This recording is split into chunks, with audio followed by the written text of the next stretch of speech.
Elias Granger knew the snow was coming. He could smell it in the iron-sharp scent of the pines and feel it in the ache that settled deep in his left shoulder, where the old burn scar tissue pulled tightest. He lived by the seasons, and the seasons in the high Rockies cared nothing for a man's wants. They demanded preparation, and preparation demanded solitude. For 10 years, Elias had been a ghost, a rumor spoken of in the valley towns, if he was spoken of at all.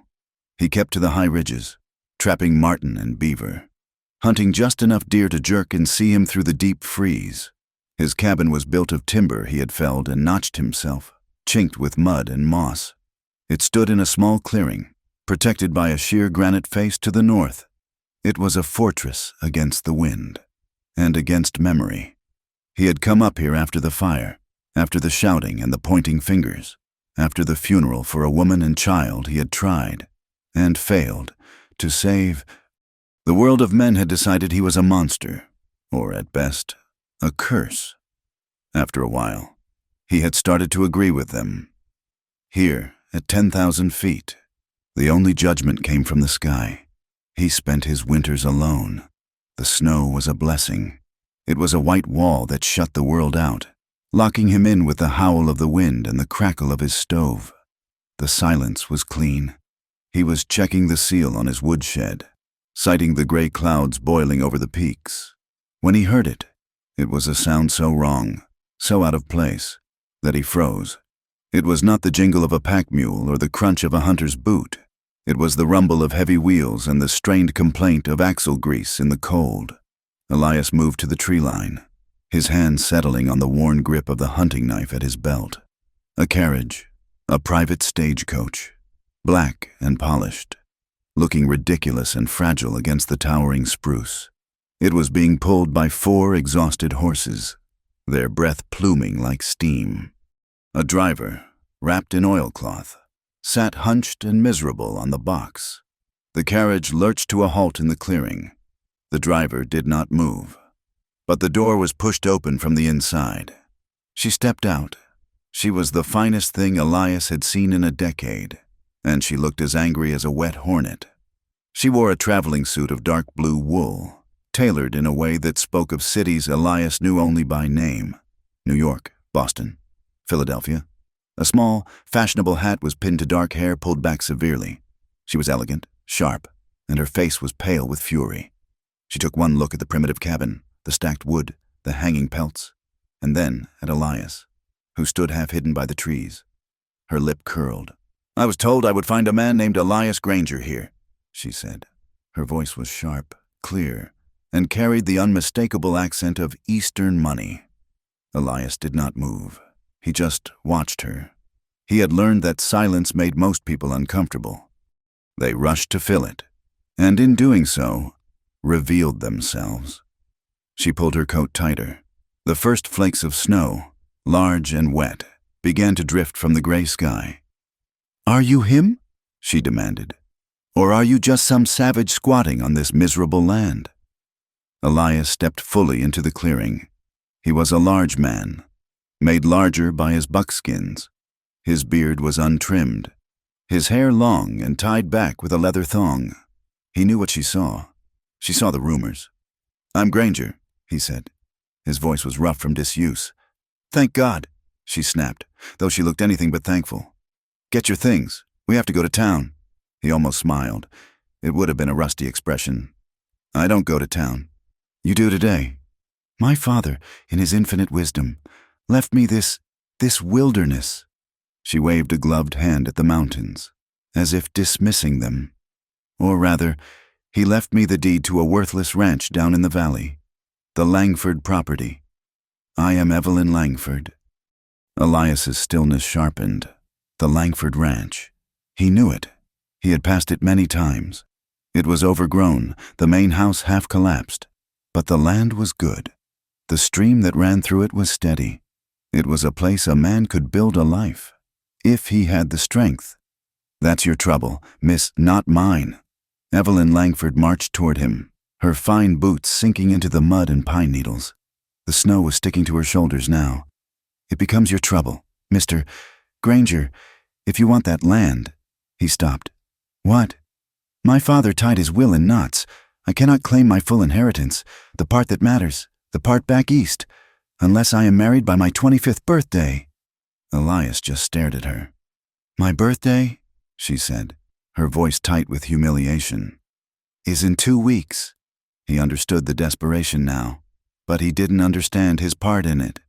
So, go find a husband. The valley's full of fools. I do not want a husband, she spat, as if the word were poison. I need a signature on a paper. I need a legal proceeding to satisfy a team of lawyers 1,000 miles from here. I need a man who has no ties, no ambition, and who will disappear the moment the ink is dry. She looked him up and down, her gaze lingering on his buckskins and the grime on his hands. You seem perfectly qualified. Elias turned his back on her and began to check the latches on his cabin window. Go away, miss. The snow's coming. You don't want to be caught in it. I am offering you a trade, she cried, her voice rising. A wedding, in name only. We sign the preacher's book. You stay up here. I go back east. We do not see each other again for 1 year, at which point the marriage is dissolved. In return, I will sign over the deed to the Langford Ranch. It will be yours. Free and clear. He stopped. Land. His own land. Not squatting, not hiding, but owning. It was a future. It was a place to wash away the past, to build something that wasn't soaked in ash. He could run cattle. He could be something other than the mountain ghost. He turned slowly. He was suspicious. This was a trap. Things this good were always traps. Why me? He asked, his voice low. Why ride all the way up here for me? Town's full of men who'd take that deal. Her face hardened. Because the men in town would talk. They would posture. They would assume the arrangement included other things. They would make claims. She met his gaze, and for the first time, he saw something under the anger. It looked like fear. I am told you do not speak to anyone, that you want nothing from anyone. That makes you the safest man in this territory. She was right. He wanted nothing from her. But the land, God help him. He wanted the land. It was a hunger he had almost forgotten. A wedding, he said. A piece of paper, she corrected. And the deed? My lawyer in town has it drawn up. It will be filed the moment the marriage certificate is signed. He looked at the sky. The snow was falling thicker now, no longer drifting but driving. They had to go now, or they would not go at all. This was a fool's errand. It was madness. It was tying himself to the world of men again, the world that had tried to hang him. But it was a ranch. I'll get my mule, he said gruffly. The journey down was silent and brutal. Elias rode his mule. Jed, who was smarter than most men he knew. Evelyn sat stiff-backed in her carriage, the driver cursing the horses as they slipped and stumbled on the narrow, icy track. The town of Gideon's Gulch was not much. It was a muddy main street with a saloon, a general store, a blacksmith, and a combined assay office and lawyer's shanty. At the end of the street sat a small, clapboard mission with a leaning cross. As they pulled up, the town stopped. Faces appeared in the saloon windows. Men stopped loading wagons. Elias Granger coming to town. That was rare enough. But coming to town with a high-mannered woman in a private coach, that was a story that would be told for months. Elias ignored them. He had lived with stares. He dismounted and tied Jed to the rail, his movements economical and sure. Evelyn stepped out of the carriage, her chin high. She gathered her skirts, avoiding the mud, and marched past the whispering locals as if they were nothing but fence posts. Her elegance was a weapon, and it was a stark, shocking contrast to Elias. He was the mountain, rough, wild, and dangerous. She was the city, all sharp lines, fine wool, and cold disapproval. The tension between them was a visible thing. It crackled in the cold air. They found the preacher, Brother Hobb, in the back of the mission, trying to fix a leak in the roof with a bucket of tar. He was a thin man with a stained beard and the weary eyes of someone who had seen too much sin and not enough salvation. Granger, he said, nodding. He did not sound surprised. He just sounded tired. What trouble do you bring? No trouble, Preacher, Evelyn cut in, her voice crisp. We are here to be married. Here is the license. We require your signature and a brief ceremony. Brother Hob looked from her expensive coat to Elias's worn buckskins. He looked at the license, then back at them. You too? He asked. Is there a problem with that? Evelyn said. Ma'am, the preacher said slowly, wiping his tarred hands on a rag. A marriage is a holy sacrament. It's the joining of two souls in the sight of God. It ain't a land deal. Elias saw her flinch, but her voice was cold. I am offering a $50 donation to the mission for your time. Brother Hob, we are in a hurry. The preacher looked at the rotting floorboards of his mission. $50 would buy a new roof. He sighed, a long, mournful sound. It's a sin to use the Lord's house for a lie, he muttered. Then we will do it in the street. Evelyn snapped. No, Elias said, his voice a low rumble. He looked at the preacher. Do it here. Do it now. It's legal. That's all that matters. The ceremony was the coldest thing Elias had ever endured, and he had survived winters that froze the marrow in his bones. They stood before the preacher's makeshift altar. The mission smelled of damp wood, stale whiskey, and tar. Brother Hob read the words quickly, his voice flat. Elias stared at a crack in the far wall. Evelyn stared straight ahead, her face a pale, beautiful mask. When it came time for the vows, Elias's I do was a grunt. Evelyn's was clear and brittle, like ice snapping. I reckon you don't have rings, the preacher said. They are not required. Evelyn stated. The Lord requires a sign. Hob insisted. Stubborn now. Elias sighed in irritation. He fumbled in his pouch and pulled out a leather thong. With his knife, he cut a small, neat loop from it. He held it out. Evelyn stared at the greasy piece of leather with open disgust. Ma'am, the preacher prodded. Her hand was bare, pale, and trembling slightly. Elias took it. Her skin was soft, shockingly so. He slipped the leather loop onto her ring finger. It looked crude and wrong against her smooth skin. I now pronounce you man and wife, Brother Hob said. He did not add, what God has joined. He just closed his book. Sign the register.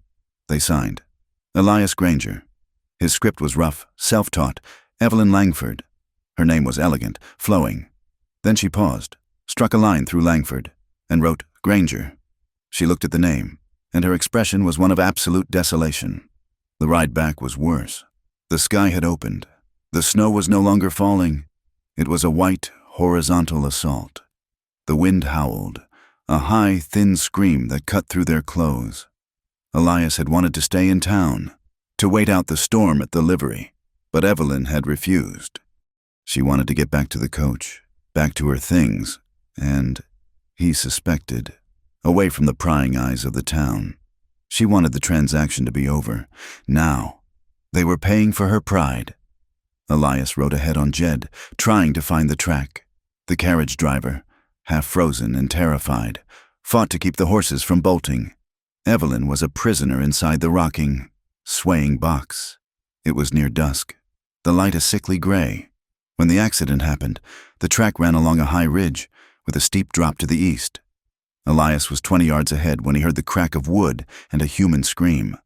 He spun Jed around. The carriage had vanished. No, not vanished. It had slipped. The left rear wheel had broken through a patch of ice-covered ground. And the entire coach was sliding, tilting, over the edge of the ravine. The horses screamed, pulling against their harnesses. The driver, thrown from his box, was already tumbling down the slope, a dark shape against the snow. Elias was off the mule before he'd even stopped. He ran, pulling his knife. The carriage balanced for one terrible second, then tipped. He grabbed the harness of the nearest horse and sliced the leather, screaming at the animal. Go! Get! He cut the second horse free. They scrambled, wild-eyed, back onto the track. But the carriage was too far gone. It was sliding, picking up speed. He wrenched the door open. Evelyn was inside, white-faced, clinging to the strap. Jump! He roared. She stared at him, frozen in terror. "Jump now!" He grabbed her arm, yanking her bodily from the tilting carriage. She fell into the snow at his feet. A second later, the carriage tore free from the remaining harness and plunged into the ravine, disappearing into the white void with a crash of splintering wood. There was silence, save for the wind. Evelyn was on her hands and knees, shaking. Her hat was gone, her dark hair pulling free. Elias hauled her to her feet. "Are you broke?" he yelled over the wind. I don't. We have to move. Now!" He half dragged her to Jed. He threw her onto the mule's back, then mounted behind her, pulling her against his chest. She was soaked. The snow had gotten inside her fine coat. She was shivering so hard her teeth rattled. The last mile to his cabin was a fight for every breath. The world was gone, reduced to a swirling vortex of white. Elias navigated by the slope of the land and the shape of the trees he knew by heart. He held Evelyn pinned against him, his arm locked around her waist. He could feel the violent, desperate shivers racking her body. She was small, lighter than a feed sack, and she felt impossibly fragile. He kept his head down, the wind tearing at his beard. This was not part of the deal. This was survival. He kicked the cabin door open and it slammed back against the wall. The embers in the stove glowed faintly. The single room was frigid. He slid off the mule, pulling Evelyn with him. Her legs buckled. He lifted her easily, like a child, and carried her inside. He dumped her unceremoniously on his cot, which was covered in a thick buffalo hide. She was already past shivering. She was pale, her lips turning a faint blue. Elias moved with a desperate, animal efficiency. He slammed the door, rammed the bar home against the storm. He threw new wood into the stove, using his last precious kindling. He did not have time for modesty. He did not have time for propriety. He went back to the cot. Evelyn was conscious, but barely. Her eyes were half open, glazed. "You're freezing to death," he growled. He pulled his knife. She flinched, her eyes widening. "Hold still," he ordered. He didn't bother with the fine buttons. He grabbed the front of her wet wool jacket and sliced it open. He did the same with the silk blouse beneath it and the complicated, useless layers of her undergarments. He cut the clothes from her body, peeling the wet, icy fabric away like a pelt. He saw the pale, thin scars on her wrists. They were old, white, and deliberate. He registered them, filed them away, and did not pause. In seconds, she was naked. He grabbed the driest fur he had, a heavy bearskin, and wrapped her in it, swaddling her tightly. He rubbed her hands and feet, his calloused palms scraping her cold skin, trying to force the life back into her. "Damn you," he muttered. Not at her, but at the situation, at the storm, at the city-bred foolishness that had brought her here. He fed the fire until it roared, the stovepipes ticking with heat. The small cabin began to fill with warmth. He melted snow in a pot, adding a spoonful of dried broth and forcing her to drink. For hours, they said nothing. She lay in his bed, wrapped in his furs, her body slowly, agonizingly, stopping its tremors. He sat on the floor, his back to the wall, his rifle across his knees. They were prisoners together, man and wife. The blizzard howled. It was the only sound. As the cabin grew warmer, she regained her voice. My driver." "Gone," Elias said. He didn't know if the man was dead or had just run. It didn't matter. He wasn't here. "The carriage. Lost." She closed her eyes. "This is a disaster." Elias just grunted. Disaster was a fire that trapped a family. This was just weather. They sat in the small, warm space. Two strangers bound by a lie in a blizzard. The pretense of their deal, the clean transaction, was gone, buried under the snow with her carriage. He watched her. She was not as soft as he had thought. There was a wiry strength to her, a core of anger that seemed to be the only thing that had kept her from breaking. She watched him. She watched his hands as he stoked the fire. They were scarred, the knuckles split, the palms like worn leather. They were the hands of a man who fought the world every day and won. They were the same hands that had cut her clothes off, and the same hands that had forced warm broth between her lips. She did not know what to make of them. Night fell. The storm did not ease. Elias checked on Jed, who was safe in the small lean-to, then barred the door again. He added more wood to the fire. "You take the cot," he said. It wasn't a request. "Where will you sleep?" "Floor." He spread a thinner deer hide near the stove. His back to her. He could hear her breathing, the rustle of the furs as she shifted. The cabin was too small. He was aware of every move she made. He must have slept, because the sound woke him. It was a small sound, a choked gasp. He was on his feet in an instant, the rifle in his hands, his eyes scanning the dark. It came from the cot. Evelyn was moving, twisting in the furs. She was dreaming. "No," she whispered, a sharp, terrified sound. "No, Silas, please, get off." She wasn't dreaming of the crash. She was dreaming of a man. She cried out, a muffled sob, and woke herself. Sitting bolt upright, she was breathing in ragged gasps, her eyes wide with a terror that had nothing to do with the storm. She looked at Elias, a dark shape in the firelight, and shrank back. He saw her fear. He knew what she saw, a large, rough man, a stranger, in a locked cabin, standing over her. It was the stuff of nightmares. He lowered the rifle. He did not move closer. He did not offer comfort. He did not touch her. He just sat down on the floor, a few feet from the cot, and leaned his rifle against his leg. He looked at the stove, not at her. "You're safe here," he said. His voice was a low rumble, rough as gravel. "The storm can't get in. Nothing else can. Neither." He did not ask who Silas was. He did not ask about the dream. Evelyn watched him. Her breathing was still ragged. She pulled the bearskin up to her chin. He was a solid, unmovable presence in the dim light. He had not touched her. He had not spoken a soft word. He had just stated a fact. "You are safe here."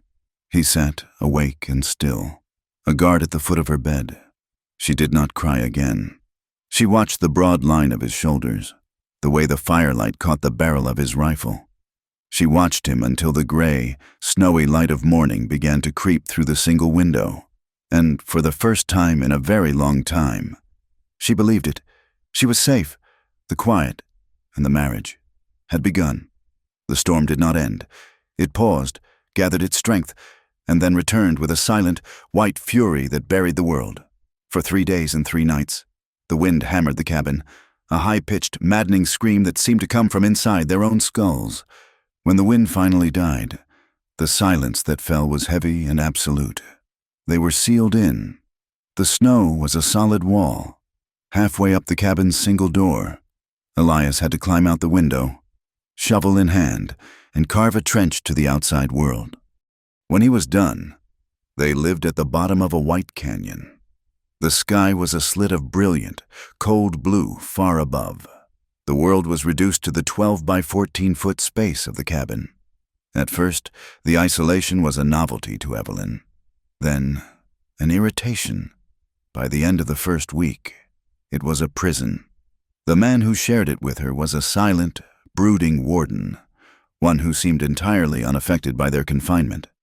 Elias had a rhythm, as unchanging as the slow crawl of the winter sun. He rose before light, fed the fire, checked his snares, and tended to Jed. He spent hours sharpening his knives, resealing his boots with grease, and carving small, intricate figures from scraps of pine. He did not speak unless a thing needed to be said. Evelyn, with no carriage to escape to, no driver to command, and no finery to manage, was utterly useless. The cold was her first enemy. Her fine wool suit, even dry, was no match for a cold that seeped through the chinking. She huddled by the stove, feeding it stick by stick, until Elias's low growl stopped her. "You'll burn through a month's wood in 2 days," he said, not looking up from a trap he was mending. "Put on the coat." He meant the buffalo hide he had wrapped her in the first night. She recoiled. It was heavy, stiff, and smelled of dust and animal. "I will not wear that." "Then freeze." She lasted another hour, her shivering growing violent. She put on the coat. It was like wrapping herself in a wall. The animal smell was strong, but so was the warmth.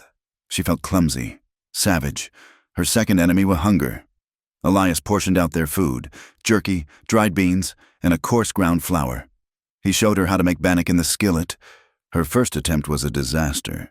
She left it on the fire too long, and the outside turned to a black, bitter crust, while the inside remained a paste of raw dough. She threw it on the floor in disgust. "I cannot eat this." Elias did not look at her. He picked up the ruined bread, broke off the burnt edges, and ate the doughy center without expression.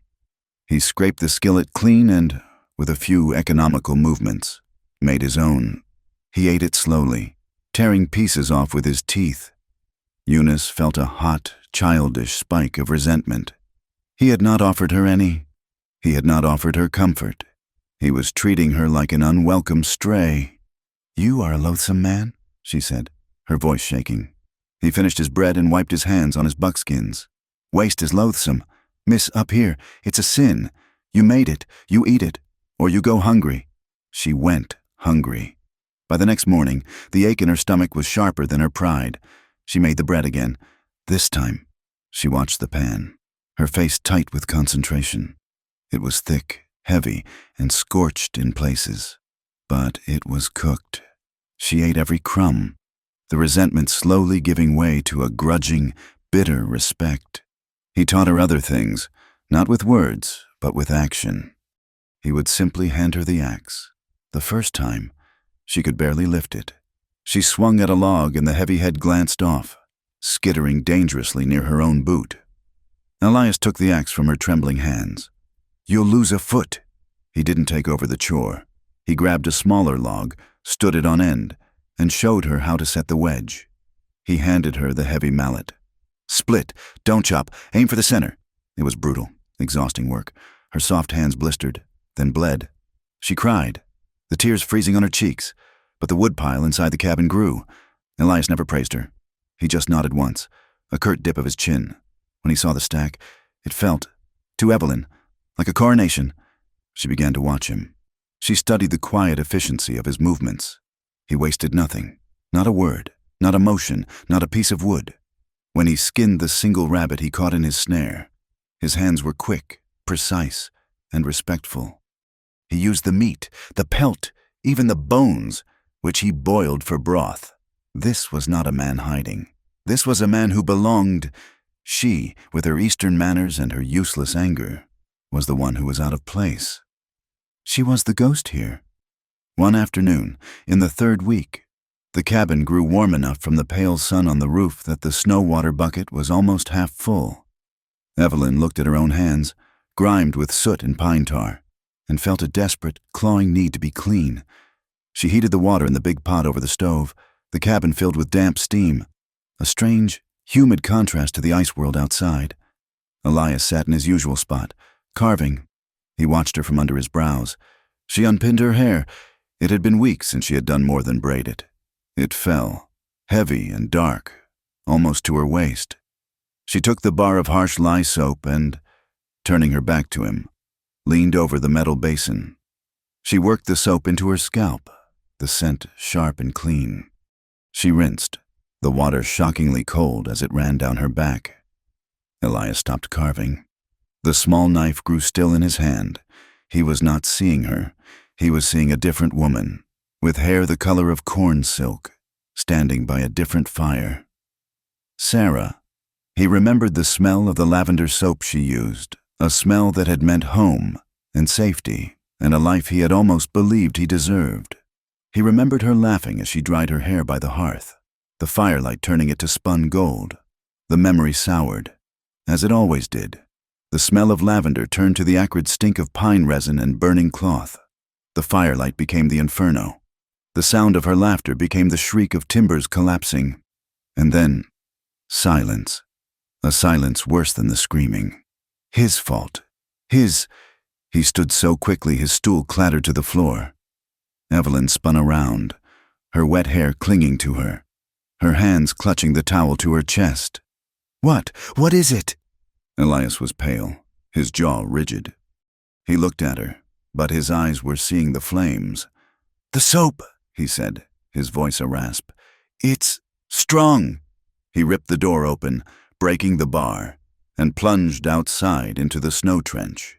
He stood there, his back to the cabin, breathing the razor-sharp air in great, ragged gulps. He pressed his palms against the ice-cold wall of snow until the panic subsided, until the images of the fire were frozen and pushed back down. When he returned, the cabin was cold. He barred the door, his face a mask of stone. Evelyn was sitting on the cot, her hair braided, her expression frightened and confused. He did not look at her. He just went back to his carving. But his hands were no longer steady. The small, unspoken truce of their survival was broken. The tension was back. But it was no longer hers. It was his. A few days later, Evelyn was tending the stew, a thin broth of beans and the last of the rabbit. She was learning. She moved the pot, her hand wrapped in a rag. But the rag was damp. The moment she grabbed the iron handle, the wet cloth transferred the searing heat instantly. She screamed, a sharp, piercing sound, and dropped the pot. Stew and hot metal skittered across the floor. Elias was on her in a second. He saw her clutching her hand to her chest, her face white with pain. He didn't ask. He grabbed her arm, dragged her to the water bucket, and plunged her burned hand deep into the icy slush. Evelyn cried out again, the shock of the cold as painful as the burn. "Hold it there," he commanded. He righted the pot, his expression grim as he looked at the lost meal. Then he went to his small chest and pulled out a tin and a roll of clean linen. "Give it to me." She pulled her hand from the water, shaking. Her palm was a furious, blistering red. He took her hand. His own was rough, scarred, and covered in calluses. He was so large. She felt his presence loom over her like a mountain, but his touch was impossibly gentle. He opened the tin. The scent of pine resin and something herbal filled the air. With 2 fingers, he scooped a thick salve and spread it over her burn. She flinched, but the salve was cooling. His calloused thumb brushed the sensitive skin of her wrist, sending a different kind of shock through her. He worked in silence, his brow furrowed in concentration. He wrapped her hand neatly, his movements practiced and sure. The entire cabin seemed to be holding its breath. All she could hear was the low hiss of the stove and the sound of her own breathing. He finished the knot, but he did not let go. He held her bandaged hand in his, looking at the clumsy wrapping, not at her face. Evelyn spoke, her voice barely a whisper, just to break the suffocating quiet. "Why are you here, Elias?" He finally looked up. His eyes were gray, deep set, and held more pain than she had ever seen in a man. "What?" "Here," she said, gesturing to the cabin. "The mountains. Why do you live alone? People say you are a ghost. They say you are dangerous. But you just patched my hand." He dropped her hand as if it, too, had burned him. He turned away, going to the stove, adding wood he had already added. "It's quieter up here than where I've been," he said. His back was to her. It was a half-truth, but it was an offering. She recognized it as such. She sat on the cot, cradling her wrapped hand, and gave him one of her own. "I know what that means," she said. He turned, surprised. She was not the same woman who had stepped out of the carriage. The anger in her face was gone, replaced by a deep, weary sadness. "The man I dreamed of," she said, her voice flat. "The one I cried out about. His name is Silas Croft." Elias stood by the stove, his arms crossed. He was listening. "He was my fiancé, an arrangement by our fathers. I thought he was wonderful. At first, he was handsome and wealthy, and all of New York society adored him." She looked down at her bandaged hand. "But he likes to be in control, behind closed doors. He would tell me my opinions were wrong, that my dresses were inappropriate. He would grip my arm, just a little too hard, to make me stand where he wanted." She looked up, and her eyes were dark. One night, he held me down. He just wanted to show me that he could, that I was his. He smiled while I cried. Elias's jaw tightened. The hand resting on the stove ledge curled into a fist. I went to my father, Evelyn continued, her voice breaking. I begged him to call off the engagement. He told me I was being hysterical. He said Silas was a fine man and that I needed to learn my place as a wife. He said the Croft merger was worth millions. She took a shaky breath. This inheritance, this ridiculous clause about marriage. It was my only way out. It was the only money that was truly mine, that Silas couldn't touch. This ranch, this fake wedding, it was not about money. Elias, it was about escape. I lied to you. It was not just about the land. It was about my life. He understood now. The panic on the first night, the old pale scars on her wrists. She had run from a fire, too. He said nothing. He just looked at her. And for the first time, he truly saw her. She was not a spoiled girl. She was a survivor. The cold snap broke, but the snow remained. One night, a new sound woke them. It was not the wind. It was Jed, the mule, letting out a high-pitched, terrified bray from the lean-to.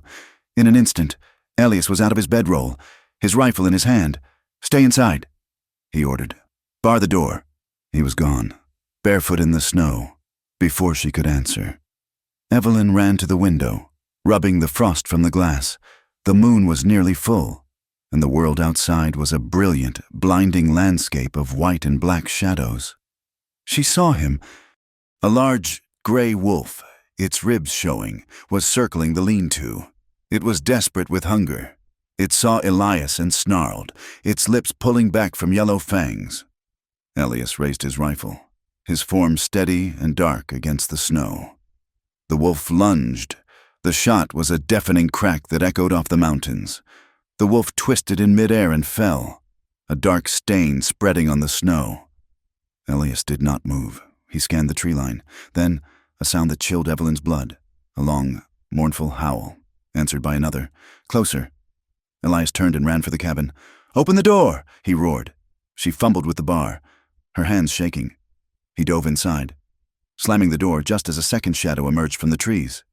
He dropped the bar into place and stood breathing heavily, his rifle pointed at the door. Evelyn was shaking so hard she could barely stand. The raw, sudden violence of it, the snarl, the shot, the blood. It broke the last of her composure. She stumbled forward and grabbed him. It was not a calculated move. It was a blind, animal instinct. She buried her face in his chest, her hands fisting in his buckskin shirt, clinging to the only solid, living thing in this frozen world. Elias went rigid. His entire body tensed. He could feel her heart hammering against his. He could smell the soap in her hair. He stood for a long second, his arms frozen at his sides. She did not pull away. She just trembled, taking in the scent of him, wood smoke, pine, and something uniquely male. Slowly, his arms came up. He put them around her, his hands clumsy and broad on her back. He held her. It was not gentle. It was a bracing, a holding on, as if he, too, were afraid of the shadows outside.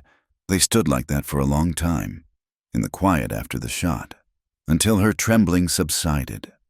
Finally, she let go, stepping back. Her face was pale in the moonlight from the window. I'm sorry, I was frightened.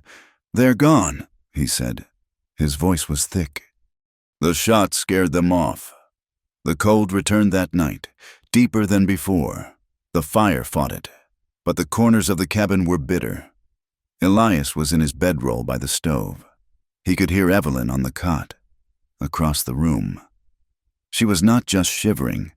Her teeth were chattering.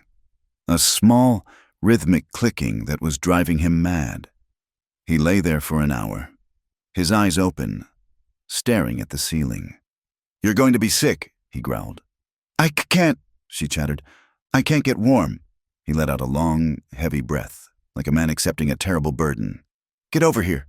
She went still. "What?" I said, "Get over here." His voice was rough. "Bring your blanket. The floor by the stove is the only warm place. Or freeze to death. It makes no mind to me." He heard the rustle of the cot, the whisper of her bare feet on the wood floor. He turned his back to her, making a space on the wide buffalo hide. She lay down, pulling her thin blanket over her.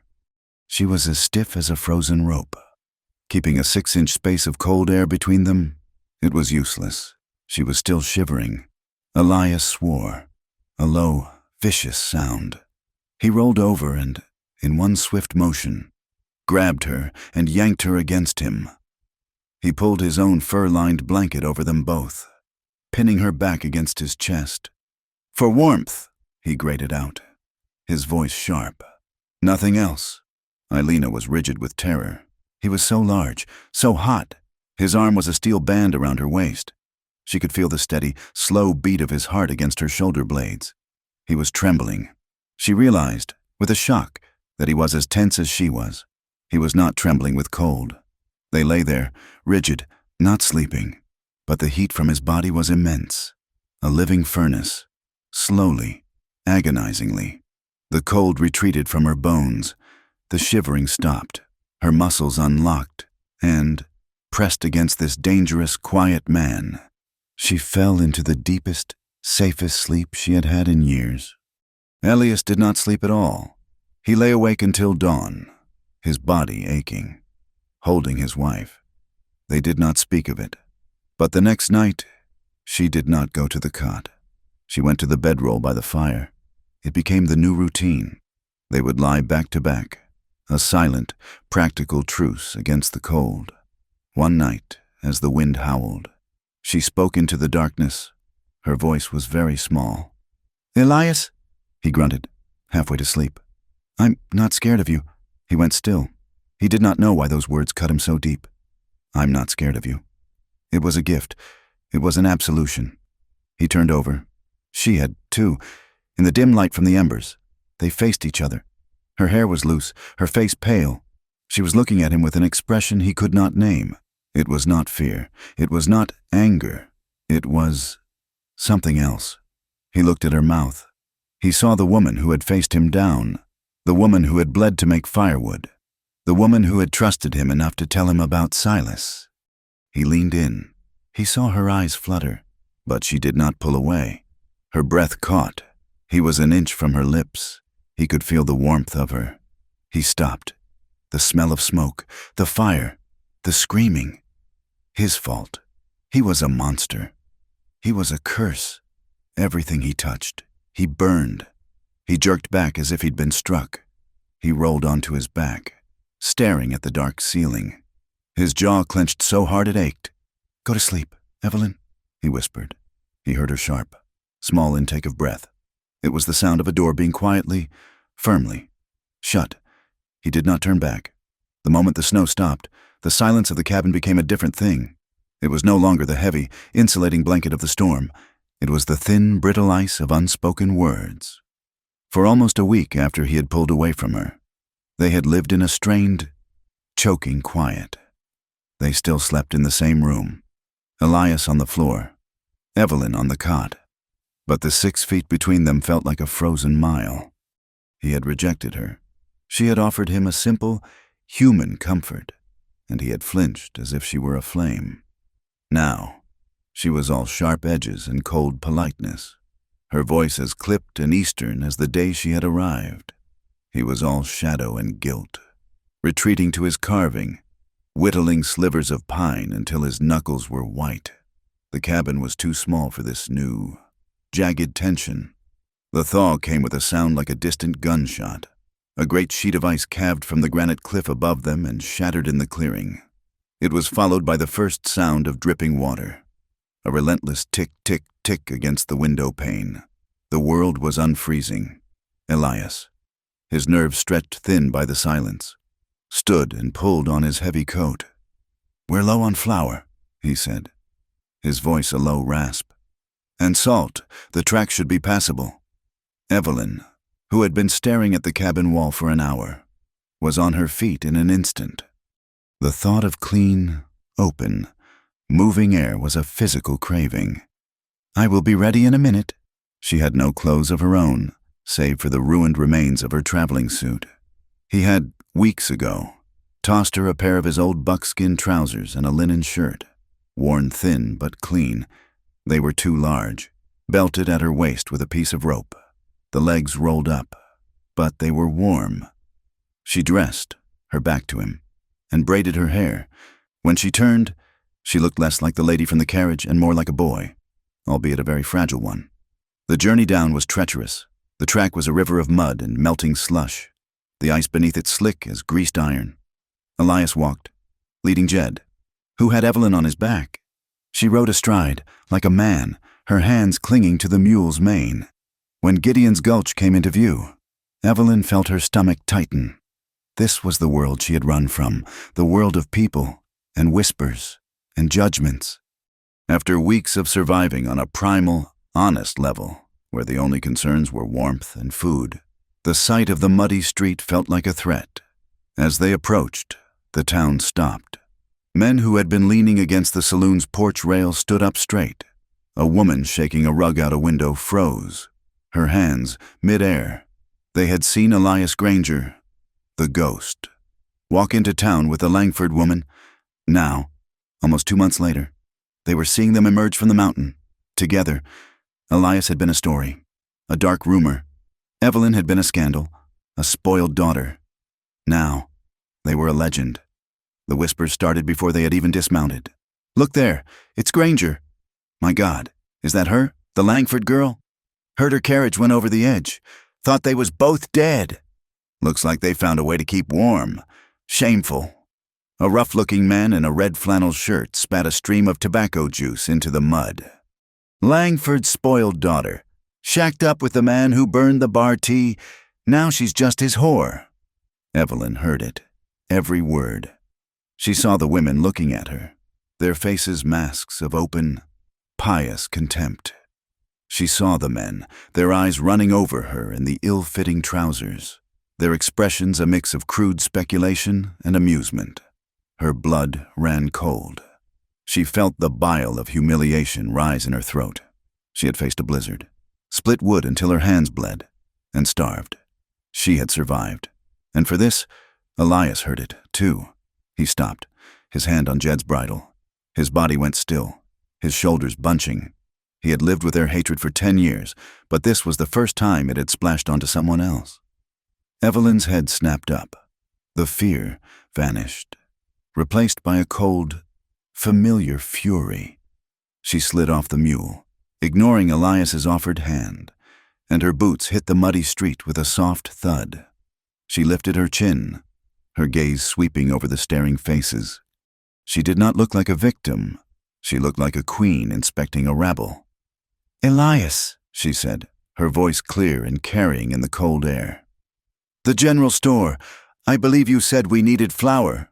She marched past them, her back ramrod straight, as if she were walking through her father's ballroom in Boston. Elias watched her go, a strange, tight feeling in his chest. He tied Jed to the rail and followed, a dark shadow in her wake. The store was warm and smelled of coffee beans, cured tobacco, and oiled leather. The proprietor, a small, pinched man named Henderson, was measuring out beans for a woman. When Elias and Evelyn entered, the woman gasped and took a step back. Henderson's eyes, small and hard as pellets, landed on Elias. "We don't want your kind in here. Granger, get out." Elias had expected this. He was used to it. He never came to town unless he had to, and when he did, he traded his furs for supplies with the trappers down by the creek, avoiding the stores. He had only come here because Evelyn needed things. "Just need flour. Henderson," Elias rumbled, keeping his voice low. "And salt." "I said, get out," Henderson snapped, his courage bolstered by the other customers. He looked at Evelyn, his gaze slimy with righteousness. "And take that with you. We don't serve whores in this establishment." Elias moved.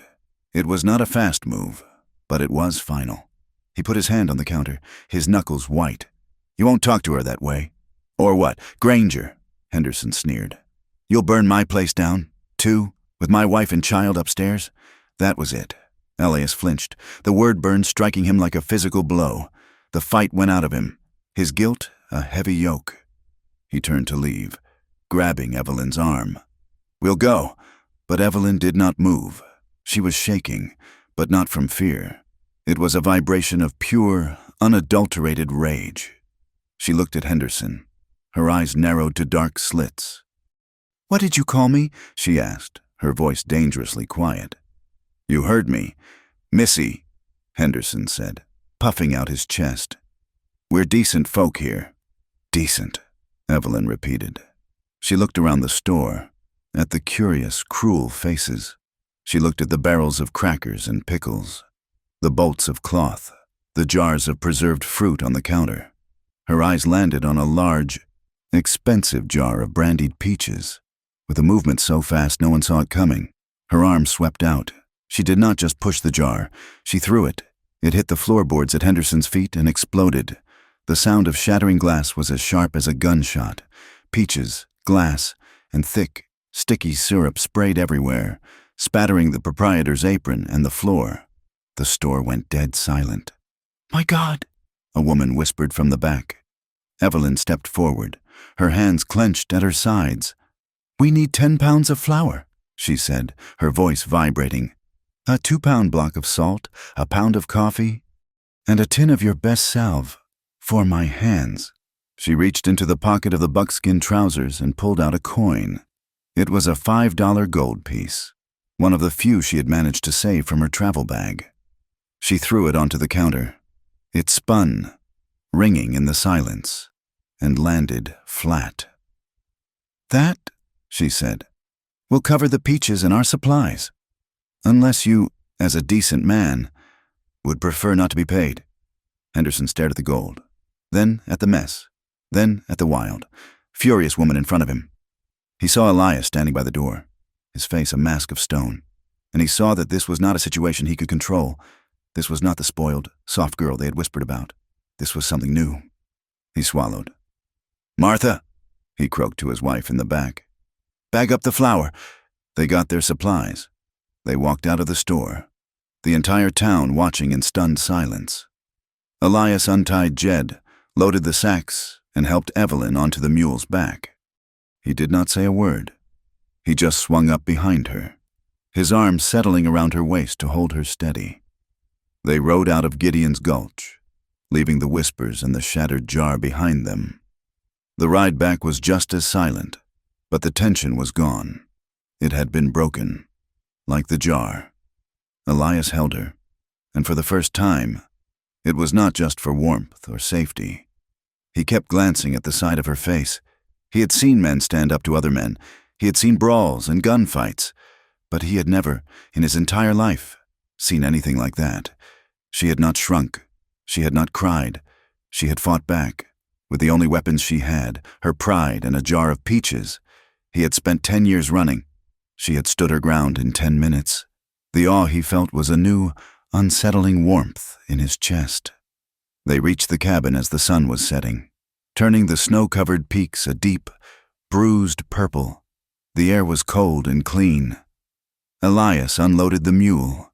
Evelyn went inside. The cabin was cold and dark. She stirred the embers in the stove, adding wood until a small fire caught. She put the new supplies away, her movement stiff and automatic, the flour sack in the bin, the salt in the box. Elias came in, stamping the mud from his boots. He watched her. He could see the tremor in her hands, the one she had hidden from the town. She put the last tin on the shelf, and her strength gave out. The mask of fury and pride crumbled. She sat down hard on the edge of the cot and put her face in her hands. She did not sob. It was a quiet, desperate, racking sound of a person who had held on for too long. "They looked at me like I was dirt," she whispered into her palms. "They called me. They hate me. Because of you. Because I was with you." Elias stood by the door, his heart twisting. He was a fool. He had thought he was protecting her from the storm, but he had just dragged her into the center of his own cursed life. He walked to the stove, his movements heavy. He poured a cup of water from the bucket and held it out. "Here." She shook her head, not looking up. He did not know what to do. He could not touch her. He had no right. He had already destroyed her reputation. He sat on his stool, across the small room. He just sat and watched and guarded the space. You were magnificent," he said. The word sounded strange, too fine for his rough voice. She looked up, her face streaked with tears, her expression one of utter confusion. "What?" "In the store," he said, struggling. You stood them down. No one's done that. For me, I did it for me," she whispered, her voice raw. I couldn't let them say that." "It don't matter why," he said. "You did it." She looked at him, at this large, quiet, broken man who had confessed his greatest fears in his sleep. This man who pulled away from a touch, but who had stood by the door of the store, ready to fight for her. She was overwhelmed by a sudden, aching wave of gratitude. And something more, something that had been growing in the cold, silent weeks. She stood. She crossed the 3 feet of floor between them. He tensed, his eyes widening. "Evelyn," he said. "A warning." She put her hands on his shoulders, her bandaged palm resting on the rough buckskin, and she kissed him. It was hesitant. At first, a soft, trembling press of her lips to his. It was a question. It was a thank you. He tasted of coffee and wood smoke, and a deep, abiding sorrow. He was frozen for a second. Then, a low groan rumbled in his chest, and his hands came up to grip her waist. He kissed her back. For 1 second, it was everything. It was the answer to the cold, the loneliness, the fear. It was a desperate, hungry claiming. Then he shoved her away. He didn't push her. He recoiled, as if he had touched the hot stove. He scrambled to his feet, putting the stool between them, his face a mask of guilt and shame. "Don't," he said, his voice a choked rasp. "Evelyn, don't." She stared at him, devastated. It was the second time. The rejection was a cold slap, sharper than any insult from the town. "Why?" she cried, her voice breaking. "Why do you do that? Am I what they said? Am I that disgusting to you?" "No!" he roared, and the words shook the small cabin. "God, no, it ain't you. It's me." He turned his back on her, running his hands through his hair. He was pacing, a caged, wounded animal. "You heard him, Henderson? You heard what he said. Burn my place down, too. He was a cruel fool," she said. "He was right," Elias whispered, the words torn from him. "He was right. They all think I did it, and God help me. Sometimes I think it, too." He had to tell her. He had to make her see. He owed her the truth. "I wasn't always up here," he said, his voice flat and dead. 10 years ago, I was a hired hand on a ranch.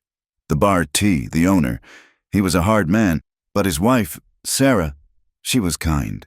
They had a son, a little boy, 4 years old." He stopped, swallowing. Evelyn watched his back, her heart pounding. I don't know how it started. A lantern in the barn. It was a dry winter. The wind, it jumped to the house.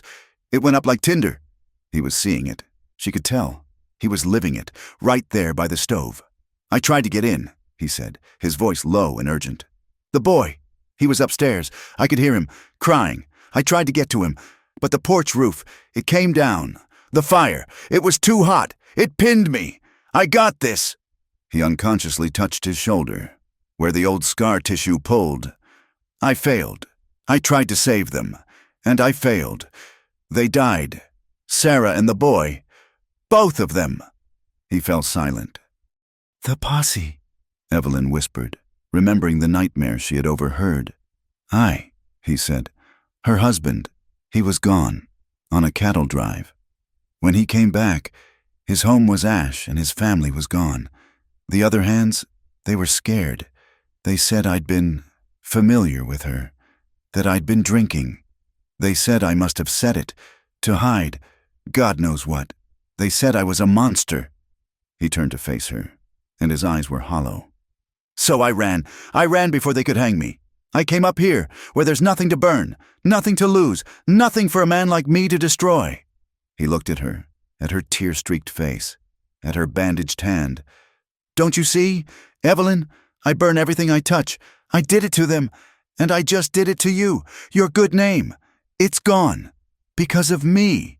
Evelyn stared at him, her own pain forgotten. She processed the story, the raw, undiluted agony of his confession. She saw the man who sat vigil for her, who had gently bandaged her hand, who had pulled her from the carriage. "You tried to save them," she said. It was not a question. "I failed them," he countered, his voice like iron. "That does not make you a murderer," she said, stepping toward him. "It makes you a man who tried—" He shook his head, backing away. "You don't know that." "Yes, I do." She advanced. He retreated until his back was against the cold cabin wall. She put her hands on his chest, pinning him. "You blame yourself. That's why you pulled away. You're afraid. Not of me. You're afraid you'll hurt me." "I did hurt you," he choked out. "Today, in that town." "No," she said, her voice fierce. "You saved me. For 2 months. You have done nothing but save me." She looked up, her eyes clear and unwavering. "Elias, listen to me. Even if it was true, even if you had dropped that lantern, which I do not believe for 1 second, it wouldn't make you a monster." He stared down at her, his world tilting. He had lived 10 years as a monster. It was the only truth he knew. "It would make you a man who suffered a terrible accident," she whispered. "A man who paid for it, but I don't believe it.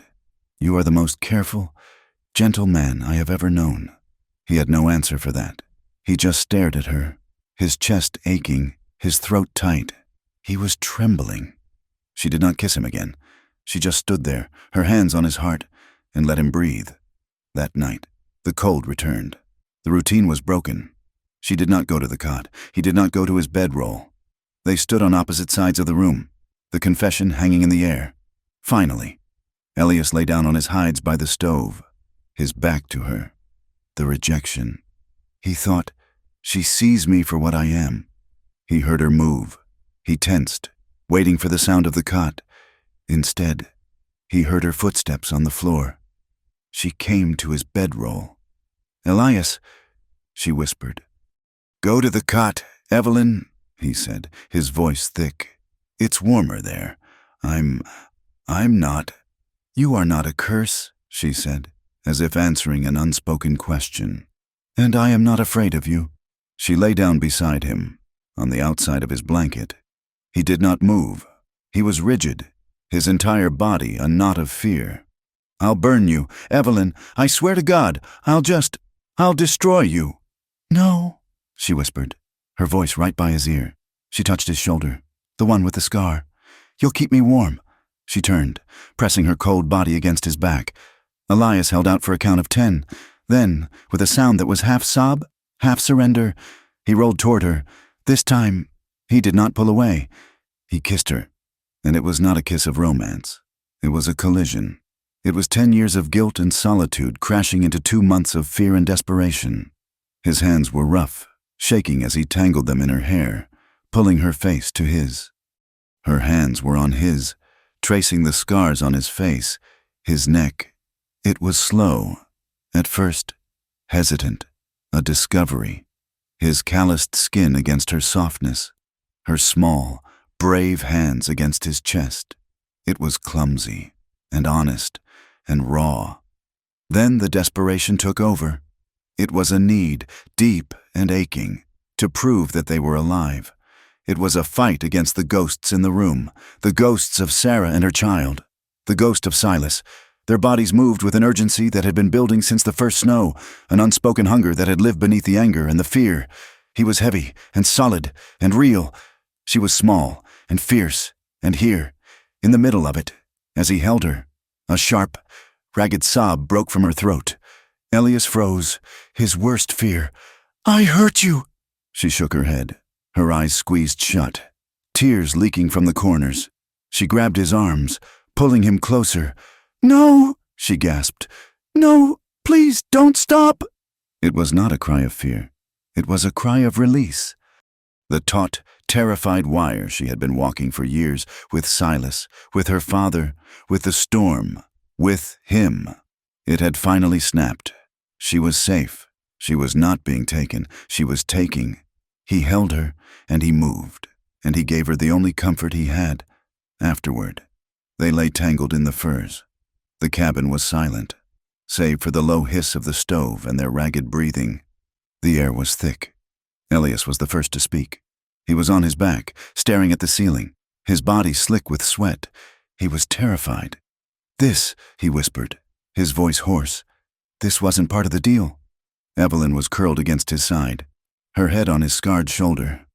She lifted her hand and pressed it flat against his chest, feeling the wild, rabbit-fast beat of his heart. "Neither was this," she said. The first act of their new life was not a word. It was a waking. Elias woke, as he always did, before the sun, his body coiled and tense, the nightmares of fire and smoke clinging to him like a shroud. He woke, and for the first time in 10 years, he was not alone. Evelyn was asleep, her body turned toward him, her arm flung across his chest, her breath a soft, warm puff against his scarred shoulder. She was real. The night had been real. His first instinct was to move, to pull away, to put the cold air of the cabin between them, to reestablish the barrier that had kept him safe. His guilt was a physical, choking thing. He was a monster. He had taken advantage of her tears, of her gratitude. He had no right to this, but he did not move. He lay there, rigid as a frozen log, and watched the first pale gray light of morning touch the side of her face. He had burned his old life to the ground. He feared, just set a match to hers. When she woke, it was slowly. Her eyes fluttered open, dark and confused in the dim light. She saw him watching her. She saw the torment in his face, the self-loathing. She did not recoil. She did not act ashamed. A small, slow smile touched her lips, a smile of such profound, exhausted relief that it cracked his frozen heart. She pressed her face into his chest, a small, trusting, burrowing motion, and whispered, "Good morning, Elias." He had no words for this. He just put one large, shaking hand on her hair, his fingers clumsy. The thaw came in earnest. The world, which had been silent and white, was now loud. Water dripped from the eaves, ran in rivulets under the snow, and the creek roared with new life. The snow receded, revealing the dark, wet earth, a smell of pine and damp soil that was the smell of hope. The cabin became too small, not from tension, but from possibility. "The ranch," Elias said one morning, his voice rough as he pulled on his boots. "The deal was for the ranch. We need to see what the winter did to it." The ride down from the high country was a new one. Before, they had been a prisoner and a guard, or two strangers in a storm. Now, he rode Jed, and Evelyn sat in front of him, her back resting against his chest, his arms around her. It was a simple, unspoken statement of possession. The townspeople of Gideon's Gulch would not see this. Not yet. This was for them. The Langford property was in a high meadow, a broad, fertile valley that Elias had long admired. The main house was a 2-story ruin, its roof caved in on one side by a decade of heavy snow. The barn was better, a massive structure of good timber, listing to the north but solid. The fences were a joke, a series of rotted posts and sagging wire. Elias expected Evelyn to be dismayed. This was the worthless ranch she had railed against. She slid off the mule before he had even stopped. She walked not to the house, but to the barn. She pushed the great, heavy door, which screeched on one hinge. She looked inside at the stalls, at the hayloft, at the shafts of light piercing the roof. "It's beautiful," she said, her voice soft. Elias, who had been expecting disgust, was momentarily struck dumb. "It's falling down. The house is lost. The house is wood and nails," she said, turning to him. She pointed to the ground, to the stream running fast and clear 50 yards away, to the grass that was already pushing, green and fierce, through the mud. "This is the land, the water. This is real." She looked at him, and her eyes were shining. "We can fix this. You said you wanted cattle. There's enough grazing here for 100 head. We can fix the barn roof. We can live in the barn while we decide about the house." Elias looked at her. This woman, who had worn fine silks and argued over lye soap, was mapping out a life of brutal, back-breaking labor as if she were planning a cotillion. He had never, he realized, felt such a powerful surge of awe. Work began. It was the only language they both truly understood. It was the way they spoke their new truth. Elias was a force of nature. He attacked the ranch with the pent-up energy of a decade of solitude. He taught her how to set a fence post, not just by digging, but by finding the right spot, by tamping the earth, by making it strong enough to turn a charging bull. Evelyn worked. She, who had never wielded anything heavier than a silver fork, now swung a hammer. She was clumsy. She hit her thumb and swore, a word so foul that Elias stopped, looked at her, and a strange, rusty bark of a sound came out of him. She stared. "What was that?" "Nothing," he grunted, turning away, but his shoulders were shaking. "Elias Granger," she said, walking up to him, a smile spreading on her own face. "Was that a laugh?" "I don't laugh," he said, his voice grim, but a smile was fighting him. "Two. You did. It sounded like a bear coughing up a pine cone." He turned to her, and the smile won. It was a transformation. It cracked the hard, frozen mask of his face, and for a second, she saw the man he must have been. 10 years ago, before the fire. She laughed. Two. A sound of pure, ringing joy. And in that moment, in the mud and the ruins of a forgotten ranch, their partnership was sealed. They worked from sunup to sundown. Elias admired her strength, but he was terrified of her fragility. He watched her try to lift a roof beam, her face straining, and he would take it from her. "I can do it," she would snap, her pride stung. "I know," he would say, his voice low, "but I'm here. Let me be the mule." She learned to let him, and he learned to let her. She took over the mending of the harnesses, her small, quick fingers, now calloused, more adept than his. She took over the ledgers, the planning, the numbers. He was the brawn. She was the mind. Together, they were whole. Their nights were a different kind of work. They were a mending of a different kind. They slept in the same bedroll, their bodies tangled together. After a day of brutal labor, they would fall into sleep, into each other, with a desperation that was part in passion and part in. A deep, primal need to be anchored. He would wake in the night, the dreams of fire returning, and she would be there, a solid, living presence. She would hold his head, her fingers stroking his hair, and whisper to him, "You're safe, Elias, I'm here. It's just a dream." He, in turn, would hold her when she woke, her own nightmares of Silas, of a hand held over her mouth. Returning, he would hold her, not gently, but with a fierce, grounding strength, his large body a fortress. "I'm here," he would rumble, his voice a promise. "He ain't. He will never touch you again." Elias had been carving for 10 years, whittling his grief and his rage into small, detailed figures of animals and trees. Now, he carved for her. He kept it a secret. He would wait until she was asleep, her breathing deep and even. Then he would take a small, perfect piece of mountain mahogany he had found, a piece with a deep, rich, red grain. He would sit by the dying embers of the stove and, with the tip of his sharpest knife, he would work. It was a ring. It was a simple, wide band, but he was carving into it. It was not flowers or hearts. It was the sharp, clean line of the mountain peaks that surrounded them, a circle of peaks that met and held. It was a replacement for the crude leather thong he had put on her finger, an act that had been a lie.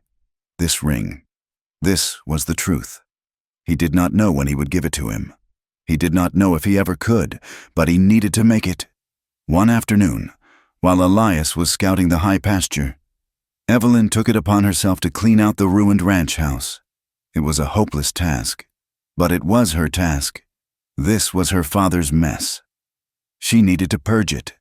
The office was in the back, a great oak desk warped by water and snow, sat in the corner. She pulled the drawers open, the wood shrieking. They were full of moldy ledgers, bills for feed from 12 years ago. The sad, damp remains of a failed dream. She was not a fool. She knew that if she was to be Elias's partner, she needed to know everything. The land was his by their deal, but her name was on the original deed. They had to file the transfer. They needed to be legal. She pulled out the last, stuck drawer. It came free, and she saw it, a small, carved wooden panel in the bottom of the drawer space. It was a false bottom. Her heart began to pound. With trembling fingers, she pried it open. It was not a hidden treasure. It was a single folded sheaf of papers, tied with a black ribbon. It was not damp. It had been protected. It was her father's unmistakable, elegant script. It was not a letter. It was a contract.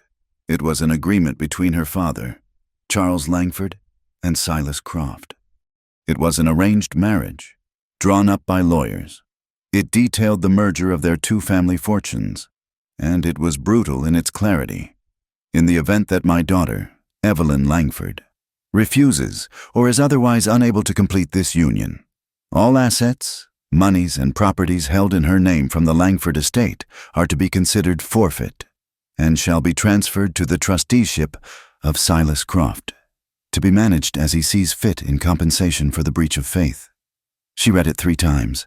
Her father had not just arranged her marriage. He had sold her. He had put her in a cage and given Silas the key. The inheritance, the one she had used to buy her freedom with Elias, was not hers to give. If she did not marry Silas, she was penniless. The Langford ranch, the one she had given to Elias, would default to Silas. Her entire life, her escape, her new love, it was all a fraud she had committed, however unknowingly. She did not tell Elias. How could she? How could she tell this man, who was finally, painfully, learning to trust, that their entire life was built on a lie, that the ranch he was pouring his blood and sweat into was not his, that he could lose it, all of it, because of her? She folded the paper. She put it in her pocket. She went back to the cabin, and she became distant. When he returned that night, the laughter was gone. When he touched her, she flinched, her mind 1,000 miles away. In a lawyer's office in New York, he kissed her neck, his beard rough. "What is it?" "Nothing," she said, her voice thin. "I'm tired. The work." He did not believe her. He lay beside her that night, his body next to hers, but she was gone. She was a ghost. Elias, in his terrible solitude, had only one frame of reference for this kind of loss. He had touched her, and so he had burned her. He knew it. She regretted it. She had laid with a monster, a savage, the man who burned women and children. And she was finally, rightfully, disgusted. The shame was not hers, it was his. He had ruined her, just as he had promised. He stopped touching her. He stopped laughing. The silence, the cold, heavy silence of the first weeks, returned to the cabin. More terrible than before, because now they knew what they were missing. The news came 3 days later. A young boy from the livery stable in Gideon's Gulch, paid $1 by Elias to watch for trouble, rode his pony half to death to get to the ranch. "Mr. Granger, ma'am," he yelled, sliding off the horse. You gotta come. There's a man, a fancy man, from the east. He's in town. He's got these 2 men with him, hard men, in suits. He's at the saloon, buying drinks, and he's asking for you." "Ma'am." Evelyn's hand went to her throat. She looked at Elias. His face was gray. "He says his name is Croft," the boy panted. He says he's your fiancé, and he's come to rescue you from the savage that took you." "Silas." Elias looked at Evelyn, and his face was a mask of such cold, dead fury that she almost took a step back. This was not the man who carved rings. This was the man who had survived the posse. "Elias," she whispered, her voice trembling. "It's not. I can explain." "Explain what?" he said, his voice a low, terrifying rumble. "That your fiancé is here? That the man you've been lying next to is a fool? No, please. He didn't listen. He was already walking toward the barn, toward Jed. Stay here. No, she said, running after him. No, Elias, you don't know him. He's not like you. He doesn't fight. He destroys. He uses words and paper, and he will ruin you. You can't go alone. This is my fight, he said, pulling the cinch tight. No, she said, grabbing his arm. It's mine, and I will not hide behind you. I am done running. They rode into Gideon's Gulch together. The town, which had seen them as a scandal, now sensed a reckoning. The street was quiet. People watched from behind curtains. The saloon was bright, even in the middle of the day. Silas Croft was at the bar, a glass of brandy in his hand, a stark contrast to the whiskey and beer joint.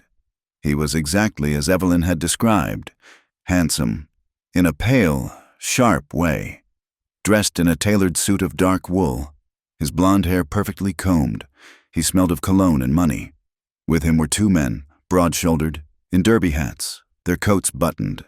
They watched the room, their hands never far from their pockets. When the bat-wing doors swung open, and Elias and Evelyn stood there, the saloon went dead quiet. Elias was a mountain.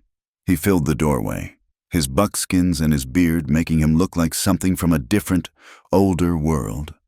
Evelyn stood beside him, in her trousers and linen shirt, her hand fisted at her side. Silas smiled. It was a cold, bright, reptilian expression. "Evelyn, my love," he said, his voice carrying, "Thank God. I have been half mad with worry. To think of you in the hands of this thing." He stepped forward, his arms open, as if to embrace her. His hired men moved, flanking him. Evelyn did not move. "I am not your love, Silas, and I am not in his hands. I am at his side." The smile faltered. Silas's eyes narrowed. He looked at Elias, his gaze traveling from the worn boots to the long hair.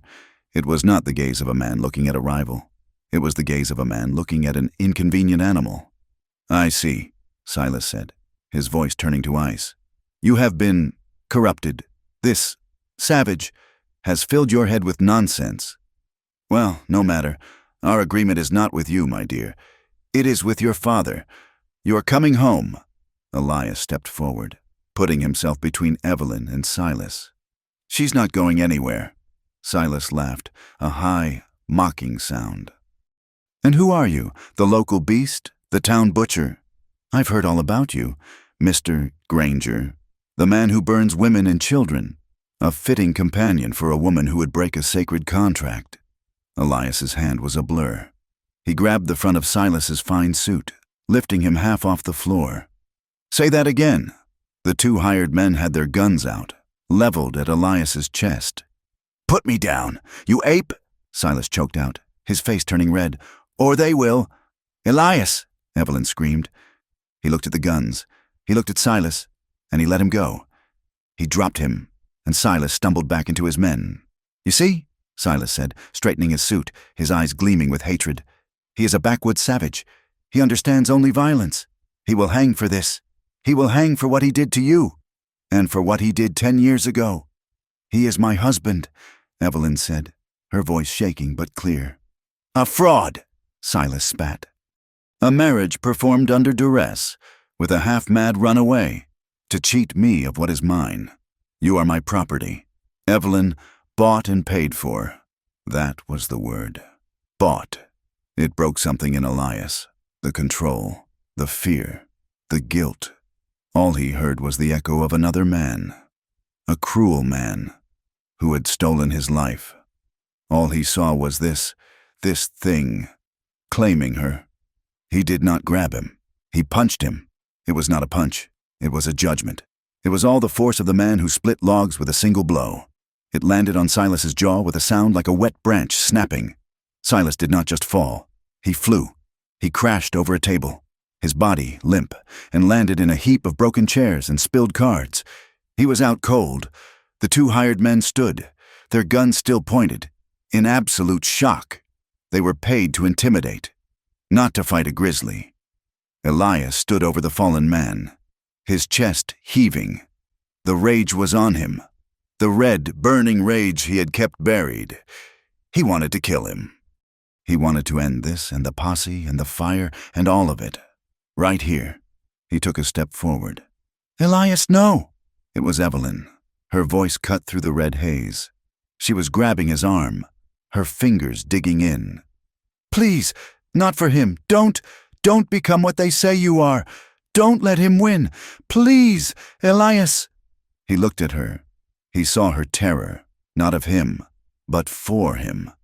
He looked at his fist, at the blood on his knuckles. It was Silas's blood. He turned. He put his arm around Evelyn's waist, pulling her tight to his side.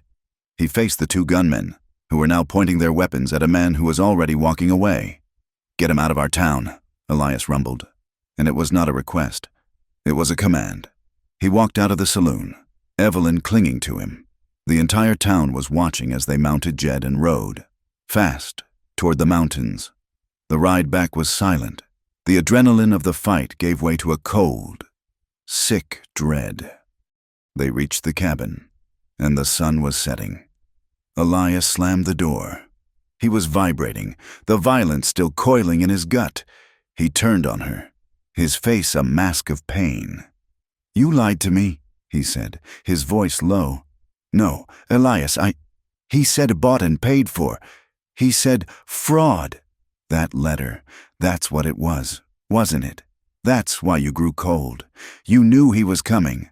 "I didn't know he was coming," she cried, the tears she had held back finally breaking. "I didn't know until I found it, I swear." "Found what?" She pulled the contract from her pocket, the one she had been carrying for 3 days, and threw it on the table. "That, my father's will, my father's contract. He sold me to Silas, the inheritance, the ranch, all of it. It reverts to Silas if I don't marry him. Our marriage, Elias, it's void. The ranch you are building is not yours. It's his." She was sobbing now. Great, heaving sounds. I lied to you, from the very beginning, the day I came here. I told you it was just to save the land. That was a lie. I was running from him. I just wanted to be free." He was staring at the paper, his face unreadable. "I picked you," she whispered, her voice raw. "I picked you because they said you were a ghost. They said you wanted nothing. I thought I could use you. I thought I could use your name, and this land, and just run. I never meant for this." She gestured between them, at the bedroll, at the cabin, at the life they had started to build. "I didn't know what it would feel like," she choked out. "To be safe, to be respected, to be loved. I just wanted to feel free. And with you, Elias, in this cabin, I did, for the first time in my life. I was free." She looked up, her face a ruin of tears, expecting his anger, his hatred. Elias Granger said nothing. He looked at her, at the confession hanging in the air. He looked at the contract on the table. The legal, binding paper that proved his entire life was, once again, a lie. He turned. He grabbed his coat from the peg. He opened the cabin door. The cold night air rushed in, but it was not as cold as the look in his eyes. "Elias," she whispered, her voice a desperate plea. "Where are you going?" He did not look back.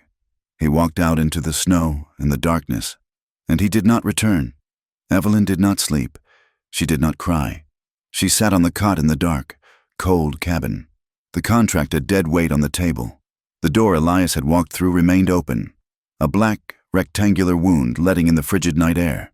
She stared at it, at the patch of snow-covered ground he had crossed. She sat until the cold became a danger, until her limbs were numb and her breathing shallow. The numbness was a mercy. It crept from her fingers to her heart. He was gone. She had done it. She had found the one good, true man in a world of liars, and she had destroyed him with her own lies. She had given him a home, a dream, and then revealed it was all built on a foundation of her own selfish fear. He had not raged. He had not struck her. He had done what he always did. He had run. He ran from fire, and he ran from her. for she was the worst kind of fire, the one that looked like salvation. She finally rose, her joints cracking, and walked to the door. She closed it. She barred it, not to keep the world out, but to lock herself in. This was her penance. The cabin, which had been a sanctuary, was now her cell. She waited. The night passed. The gray dawn came, cold and unforgiving. He did not return. She fed the fire, her movements mechanical. She fed Jed, whose confused braying from the lean-to was the only sound. She sat at the table and stared at the contract. The second day was the same. She did not eat. She did not wash. She waited. On the third morning, she heard the sound of horses. Not one, but several. Her heart leaped. Elias! She ran to the door, fumbling with the bar, and threw it open. It was not Elias. Sheriff Brody, a man she had only seen from a distance, sat on a large bay horse. With him were two deputies and, trailing behind them, a very satisfied-looking Silas Croft. Silas was bruised. A dark, ugly purple stain ran from his jaw to his cheek. It only made his smile more venomous. "Evelyn, my dear," Silas called out, his voice smooth and full of false concern. "You see, I have brought the law. You are safe now." "I was always safe," she said, her voice a dead rasp. She clutched the door frame to hold herself upright. Sheriff Brody looked uncomfortable. He was a decent man. Caught in a rich man's fight? He held up a piece of paper. "Ma'am, Mrs. Granger, I have here a notice. A complaint filed by Mr. Croft. He has documents from your father. He is contesting the legality of your marriage. He is charging that you were coerced, that you were unwell, and that this man, Granger, took advantage of you to steal this land." Evelyn felt the last of her strength leave her. Coercion. He was using the very words, the very truth, of her own lie against her. "Where is he, ma'am?" the sheriff asked, his eyes scanning the empty clearing. "Where is Mr. Granger?" "He's gone," she whispered. Silas's smile widened. "Of course he is. The coward ran as soon as he was found out. It's a confession. Sheriff, he has abandoned her. The marriage is a fraud. The man is a thief. I want a warrant for his arrest." "He is not a thief," Evelyn cried, her voice breaking. "He is my husband." "A husband who has left you to face the law alone?" Silas mocked. "Sheriff, the court in the county seat will hear this. This notice gives her 1 week to appear and to show cause as to why the marriage should not be annulled and the property, as stipulated in this contract, turned over to me." 1 week, Evelyn repeated, her mind numb. "And if Mr. Granger, her so-called husband, does not appear?" Silas pushed. "Then the judge will likely rule in your favor. Mr. Croft, given the evidence of abandonment," Brody said, his voice grim. He looked at Evelyn, his gaze softening. "Ma'am, you should come to town. We can find you a room at the hotel. This ain't right. You being up here alone?" "No," she said, pulling the door open wider. She stepped out onto the porch, her small form defiant in her dirty buckskins. "I am Mrs. Granger. This is my home. I am not leaving." Silas laughed. "Have it your way. My dear, the cold will bring you to your senses. 1 week, the mountains will have what is theirs." They turned their horses and left. Evelyn stood there until the sound of their hoofbeats faded, replaced by the terrible, roaring silence of her solitude. She did not know how long she stood there. Hours. Perhaps the sun moved across the sky. She had been abandoned. Elias, the man who had faced down wolves, had run from a piece of paper. The shame she felt for him was a bitter, acidic taste in her mouth, worse than her own. Dusk was falling when she heard the sound of a single mule. She turned, her heart a cold, hard knot. Elias was riding Jed up the track. He was not hurrying. He was not running. He was just coming home. He looked exhausted. His face was gray with fatigue, his beard matted with ice. He looked as if he had not slept in 3 days. He stopped the mule, slid off, and looked at her. She was standing on the porch, a pale ghost of the woman he had left. He said nothing. He just walked past her, Into the cabin. He went to the stove, took a dipper of water, and drank it all. Evelyn followed, closing the door. The rage, so cold and slow-burning, finally had a target. "You ran," she whispered, her voice shaking with it. He turned, his gray eyes heavy. I did. You left me. They came. Elias, the sheriff, Silas." "They came, and you were gone. I saw them," he said, his voice flat. "I was in the high timber. On my way back, I saw them leave." "And you still came back?" she sneered. "The hurt making her cruel. Came back to what? To watch them take it all, to run again 10 years? Elias, you ran from a fire. 3 days. You ran from this. When do you stop running?" He looked at her, and the exhaustion in his face was more profound than she could ever understand. "I didn't run from the fire. Evelyn, I ran from the posse. I ran from the rope. There's a difference." "There is no difference," she cried. "It is what you are, a man who runs." "I didn't run this time," he said, his voice dropping to a low, hard rumble. He reached inside his coat. He was carrying a roll of papers. He threw them on the table, on top of the damning contract. "I didn't just walk in the snow," he said, his voice rough with the cold he had endured. I rode for 2 days, to the county seat, to the lawyer's office where you signed that paper, the one you thought was just a land deal." She stared at the new papers. "This," he said, tapping the first one, "is the deed to the Langford Ranch, the real one, filed by your father's lawyer. It was filed with a quit claim, signed by your father a month before he died. It gives you the land, free and clear, with no conditions. Your father, he gave you the cage, Evelyn, but he gave you the key, too." She looked at the paper, her vision blurring. Her father. "And this," he said, his voice dropping, "is from Brother Hobb." She looked. It was a letter, written in the preacher's shaky hand. It was a sworn affidavit. "I married them," it read, "and though it was a hurried thing, and one I mistrusted, I have seen them since. I have seen a man who was a ghost return to the living. I have seen a woman who was lost find a home.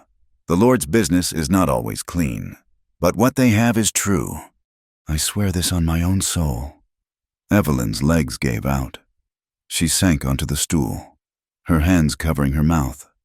Elias stood over her, his shadow falling on the table. "I went to face the lie. Evelyn," he said, his voice raw. "You came to me with a lie. Your father lived a lie. Silas is a lie. And I have lived a lie for 10 years. A monster, a ghost, a man who burns things." He leaned down, his hands on the table, his face inches from hers. "We may have lied at first, both of us, but what we have now, in this cabin, on that land, it is real, and I will not run from it." She looked up at him, the tears streaming down her face. He was not the man who had left. He was the man who had come back. He had not run. He had been fighting. For her. For them. She launched herself at him, her arms wrapping around his neck, her legs around his waist.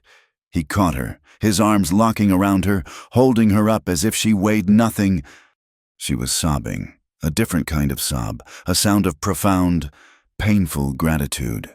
"You came back," she whispered into his neck. "You came back." He held her, his face buried in her hair, breathing in the scent of her. "I'm not a ghost, Evelyn," he whispered. "I'm just a man, and I'm tired of running." He held her for a long time, and the cold, dead cabin was finally warm again. The warning came that night. They were asleep, tangled in the bedroll, a new, deeper peace between them. Elias woke first. He did not wake to a sound. He woke to a smell. Smoke, not the familiar, safe smell of the wood stove. This was the acrid, resinous, hungry smell of burning. He was out of the bedroll in one motion, his body reacting with a primal terror he had not felt in 10 years. He ripped the door open. It was not the cabin. It was the barn, the one they had been mending, the one that held their future. The north wall was engulfed, flames licking up the dry, old timber, casting a hellish, dancing orange light on the snow. Evelyn was at his side, her hand over her mouth, a small, terrified sound in her throat. "Silas," she whispered. He did this." Elias did not answer. He was not looking at Evelyn. He was staring into the flames. He was not seeing the barn. He was seeing a different building. A ranch house. He was hearing the screams of a child. He was feeling the heat on his face, the searing pain in his shoulder. The red haze was back. The rage, the one he had tasted in the saloon, was now a roaring inferno, hotter than the one in front of him. "He didn't just burn the barn," Elias whispered. His voice a sound Evelyn had never heard. It was not human. It was the sound of an animal, trapped and wounded, preparing to kill. He burned them." He turned, his movement stiff, robotic.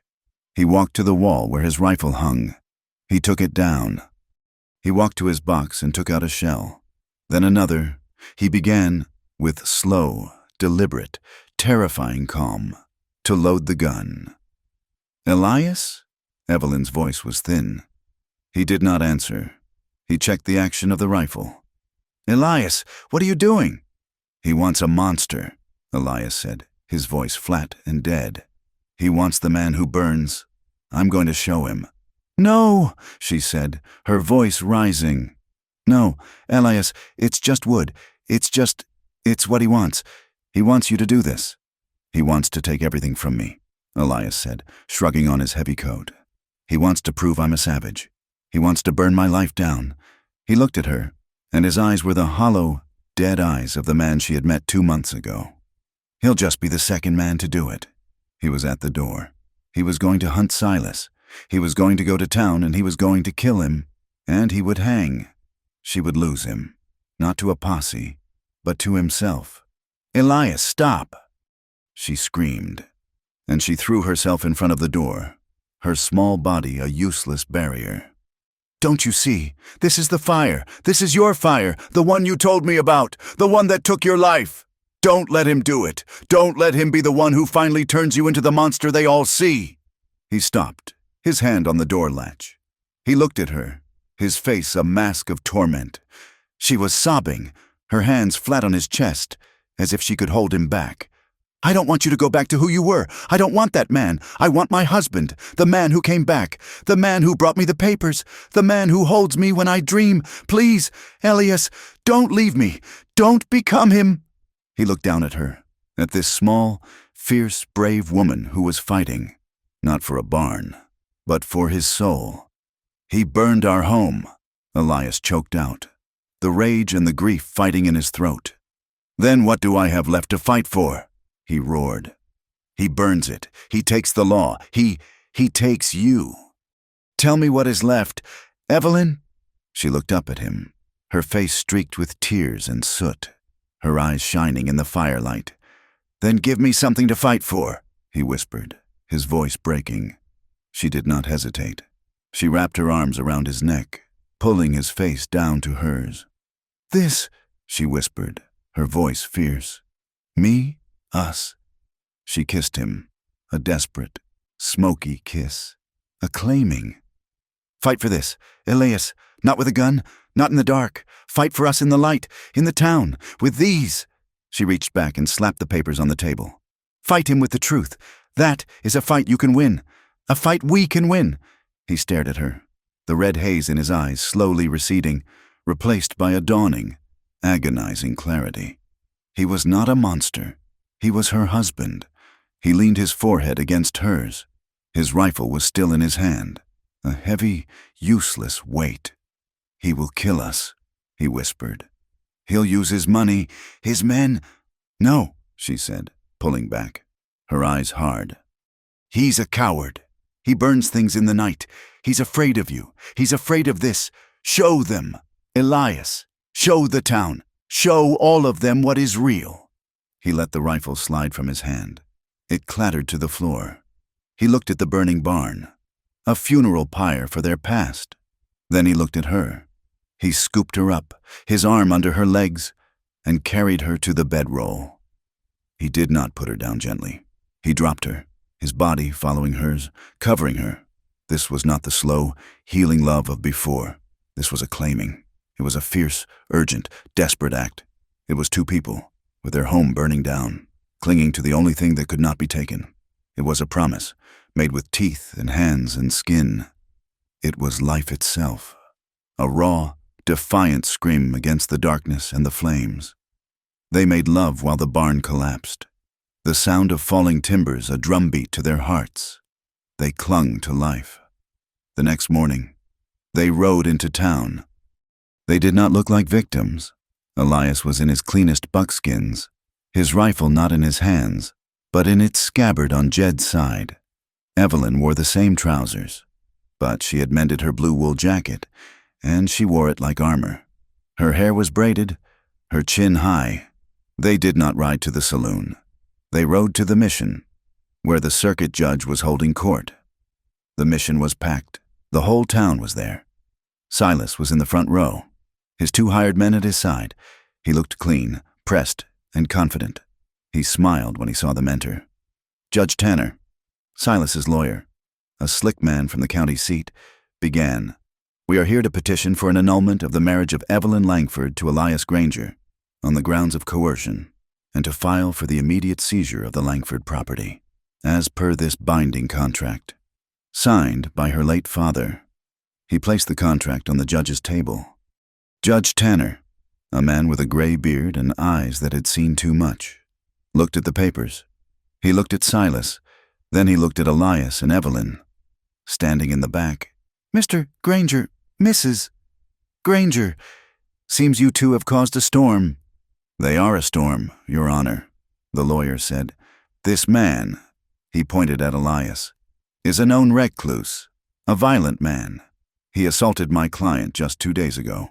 He is a man who, 10 years ago, was run out of this territory for burning a family in their beds." The mission exploded in whispers. "Burned! Monster! And he did it again!" Silas cried out, standing up, his voice ringing with false grief. "Last night, in a fit of rage, he burned his own barn to the ground to keep me from claiming it. The man is mad! He is a danger! I demand he be arrested!" The whispers turned to shouts. "Burned it? He's mad!" "He's right," Elias said. His voice cut through the noise. It was not a shout. It was a deep, calm rumble that silenced the room. He walked forward, Evelyn at his side. He did not look at Silas. He looked at the judge. "He's right," Elias said again. "The barn burned. I did see it." The town held its breath. "But I didn't set it," Elias said. He looked at Silas, his gaze hard as iron. "A man who sets a fire in the night is a coward. He doesn't want the thing he's burning. He just wants to watch the other man lose it." He turned back to the judge. "He says I'm a savage. He says I'm a monster. Maybe I am, but I am not a liar." He placed his papers on the table. "This is the deed to our ranch, signed and filed, free and clear. It is not his." He placed the preacher's letter down. "This is the sworn word of Brother Hobb, who is in this room. He will tell you our marriage is real. It is not a fraud." He turned, not to the judge, but to the town. He faced the people who had whispered about him, hated him, feared him. "You all know me," he said. 10 years, I have been the ghost, the man who burns. And I was a man who ran, I was a man who hid, because I believed it too. I believed I was a curse." He reached down and he took Evelyn's hand. He pulled her to his side. "This woman, she ran, too, from him, from a man who thinks a contract is a cage and a woman is a piece of property." He held her hand up, their joined hands, his scarred and rough, hers small and calloused, for the whole town to see. "We may have started in a lie, but we built a truth." He wants to talk about paper. He looked at Silas, his eyes burning with a fire that was not rage, but life. "I challenge him. I challenge him to prove anything real in this court. Show us the love. Show us the partnership. Show us the home you built with your own 2 hands. He turned back to the crowd. "He can't. All he has is paper. All he has is ash. We have this land, and we have each other, and we are not running." The mission was silent. The townspeople, Henderson, the women who had sneered, the men who had whispered, they were not looking at a monster. They were looking at a husband. They were looking at a wife. Silas was pale. This is an outrage. He's a killer. He is a hero," a voice called from the back. It was Brother Hob. He was standing, his thin face flushed. "I saw that woman when she arrived. I saw her today. That is the work of salvation, not savagery. I stand by my letter. Their marriage is real in the eyes of God, and it should be in the eyes of this town." I agree," Henderson, the store owner, said, standing slowly. He may be rough, but they paid for my peaches, and they paid in gold." A small laugh riled through the room. Judge Tanner looked at the papers. He looked at Silas, who was sputtering. He looked at Elias and Evelyn, who stood, hand in hand, unmovable. He picked up Silas's contract, and he tore it in half. "Mr. Croft," the judge said, his voice mild, "a contract for a human soul ain't worth the paper it's on in my court. This other deed," he tapped Elias's, "is legal. The marriage certificate is legal. The land belongs to Mr. and Mrs. Granger." He looked at Silas's 2 hired men. "As for the matter of the barn, I have no proof who set that fire, but I am ordering you and your men out of my jurisdiction. Now, you have 1 hour to be on the road." Silas's face was a mask of white, apoplectic rage. He was defeated, not by a gun, but by a truth. He looked at Evelyn one last time, his eyes full of venom. She did not flinch. She just held her husband's hand. Silas stormed out of the mission, his men trailing behind him, the sound of the door slamming the only sound of his defeat. The walk back from the mission was a new kind of silence. It was not the cold, brittle quiet of their first weeks, nor the aching, guilty quiet of their misunderstandings. It was the deep, settled silence of a thing that has been tested to its breaking point and held. They did not speak. Elias just took Jed's reins, and with his other hand, he found hers. He did not lift her onto the mule. They walked, side by side, their hands clasped, leading the mule through the muddy main street of Gideon's Gulch. The town watched them. The whispers were gone. The sneers were gone. As they passed Henderson's store, the proprietor was on his porch. He didn't speak, but he met Elias's gaze, and he nodded. It was a small, curt gesture, a nod of respect, a nod that said, "Neighbor." They did not go back to the high cabin. The cabin had been a refuge, a prison, and a sanctuary. But its time was over. They walked straight to the ranch, to the smoldering black ruin of the barn. Elias stopped at the edge of the property, his eyes on the still smoking timbers. The barn he had just begun to mend was gone. The symbol of his future was a pile of ash. Evelyn watched his face, her heart tight. She saw the old shadow flicker in his eyes, the familiar specter of loss. "He burned the barn," Elias said, his voice flat. "No," Evelyn said, her voice clear and strong, pulling his gaze from the ruin. She stepped in front of him, her hands still holding his. "He burned wood. That is all he burned." She turned and pointed to the dilapidated main house, the one with the caved-in roof and the broken windows. "He didn't touch that. He didn't touch the bunkhouse. He didn't touch the land." She squeezed his hand. "He just made it clear where we have to start. We don't need a barn yet. Elias, we need a home." He looked at her, at the soot on her cheek, at the unshakable iron in her spine. The shadow in his eyes receded, burned away by the light in hers. He had been a man who ran from fires. She was a woman who walked through them. He gave her a slow, tired, rusty smile. "The roof's half gone. Then we'll build the other half," she said. Spring bloomed with the ferocity of a pent-up flood. The thaw was not a gentle melting. It was a cracking, roaring, vital explosion of life. The creek surged, no longer a trickle but a churning brown river. The snow vanished from the meadows, revealing a carpet of green so bright it hurt the eyes. The air, once sharp with ice, was now thick with the smell of damp earth, pine sap, and possibility. Their life began. They did not have the money to hire a crew. They had their 4 hands and the strength God gave them. They moved into the small, one-room bunkhouse, a drafty, cold box that was, for the first time, truly theirs. The work was a prayer. It was a penance. It was a building. Elias was a different man. The ghost of the mountain was gone, replaced by a man of impossible focus. He attacked the ranch, not with the blind rage of his past, but with the steady, creative purpose of his future. He taught Evelyn. He had assumed she would be a helper, a hindrance. He had been wrong. She was a partner. No, he would say, his voice a low rumble as she struggled with a warped beam. You're fighting it. Let the timber tell you where it wants to sit. Feel the grain. She would stop, her face flushed with frustration, and she would listen. She would run her calloused hands over the wood, feeling what he meant, and she would learn. She learned to mix chinking, to set shingles, to use a draw knife to peel logs until they were smooth and pale. In turn, she taught him, we cannot just buy cattle. Elias, she said one night, her brow furrowed over a ledger she had started. They were sitting in the bunkhouse, the one lantern casting a warm glow.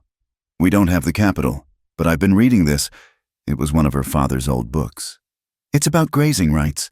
If we lease the high pasture, the land we don't own, from the government, we can run twice the herd for half the cost. He stared at her, baffled. I don't know reading like that. I don't know government. I do, she said, and a small, confident smile touched her lips. You build the fences. I'll build the business. Their lives, which had been two separate, jagged lines of flight, now wove together. They were a braid, each strand making the other stronger. They laughed. It was the strangest new sound on the ranch. Elias's laugh, which had been a pained bark, softened. It became a low, rolling chuckle. Usually when Evelyn, covered in mud, would swear at a stubborn mule in a way that would make a sailor blush. Her laughter was easier. It was the sound of the creek, a bright, bubbling noise that he found himself working for, just to hear it. One evening, after a month of back-breaking work, they were sitting on the steps of the bunkhouse, watching the sun set. The air was warm. Evelyn had, the day before, ridden Jed up to the old mountain cabin. She had dug up a patch of wild columbines, their roots wrapped in a damp cloth. Now, she was planting them in the dirt by their doorstep. She was bringing beauty to this rough place. She was making it a home. Elias watched her, her dark hair pulled back, a streak of dirt on her nose. She was humming, a small, tuneless sound. He was overwhelmed by a feeling so powerful, so heavy, that it felt like a stone in his chest. It was not just love. It was a kind of reverence. He had been holding onto the secret in his pocket for weeks, carved in the dim light of the lantern after she had fallen asleep. He had been waiting for a sign, for a moment. This was it. He sat on the step beside her, his large frame suddenly awkward. He cleared his throat. She looked up, smiling. What is it? You look like you just swallowed a bee. His hand was shaking. He, who could face down a wolf, who could punch a rich man in a saloon, was terrified. He pulled the small object from his pocket. I made this, he said, his voice a rasp. It ain't gold. It ain't what you're used to. He held it out on his calloused palm. It was the ring.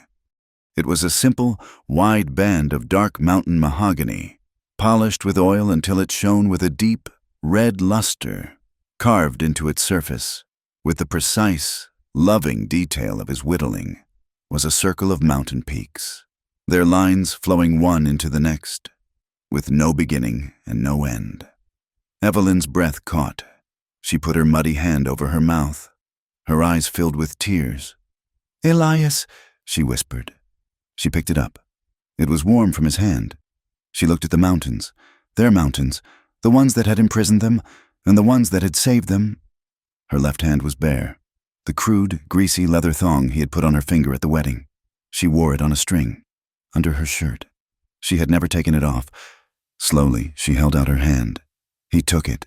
His fingers trembled as he slid the wooden ring onto her finger. It fit perfectly. She stared at it, the dark wood against her skin, the calloused skin, the dirt under her nails. This was not the hand of Evelyn Langford. Heiress.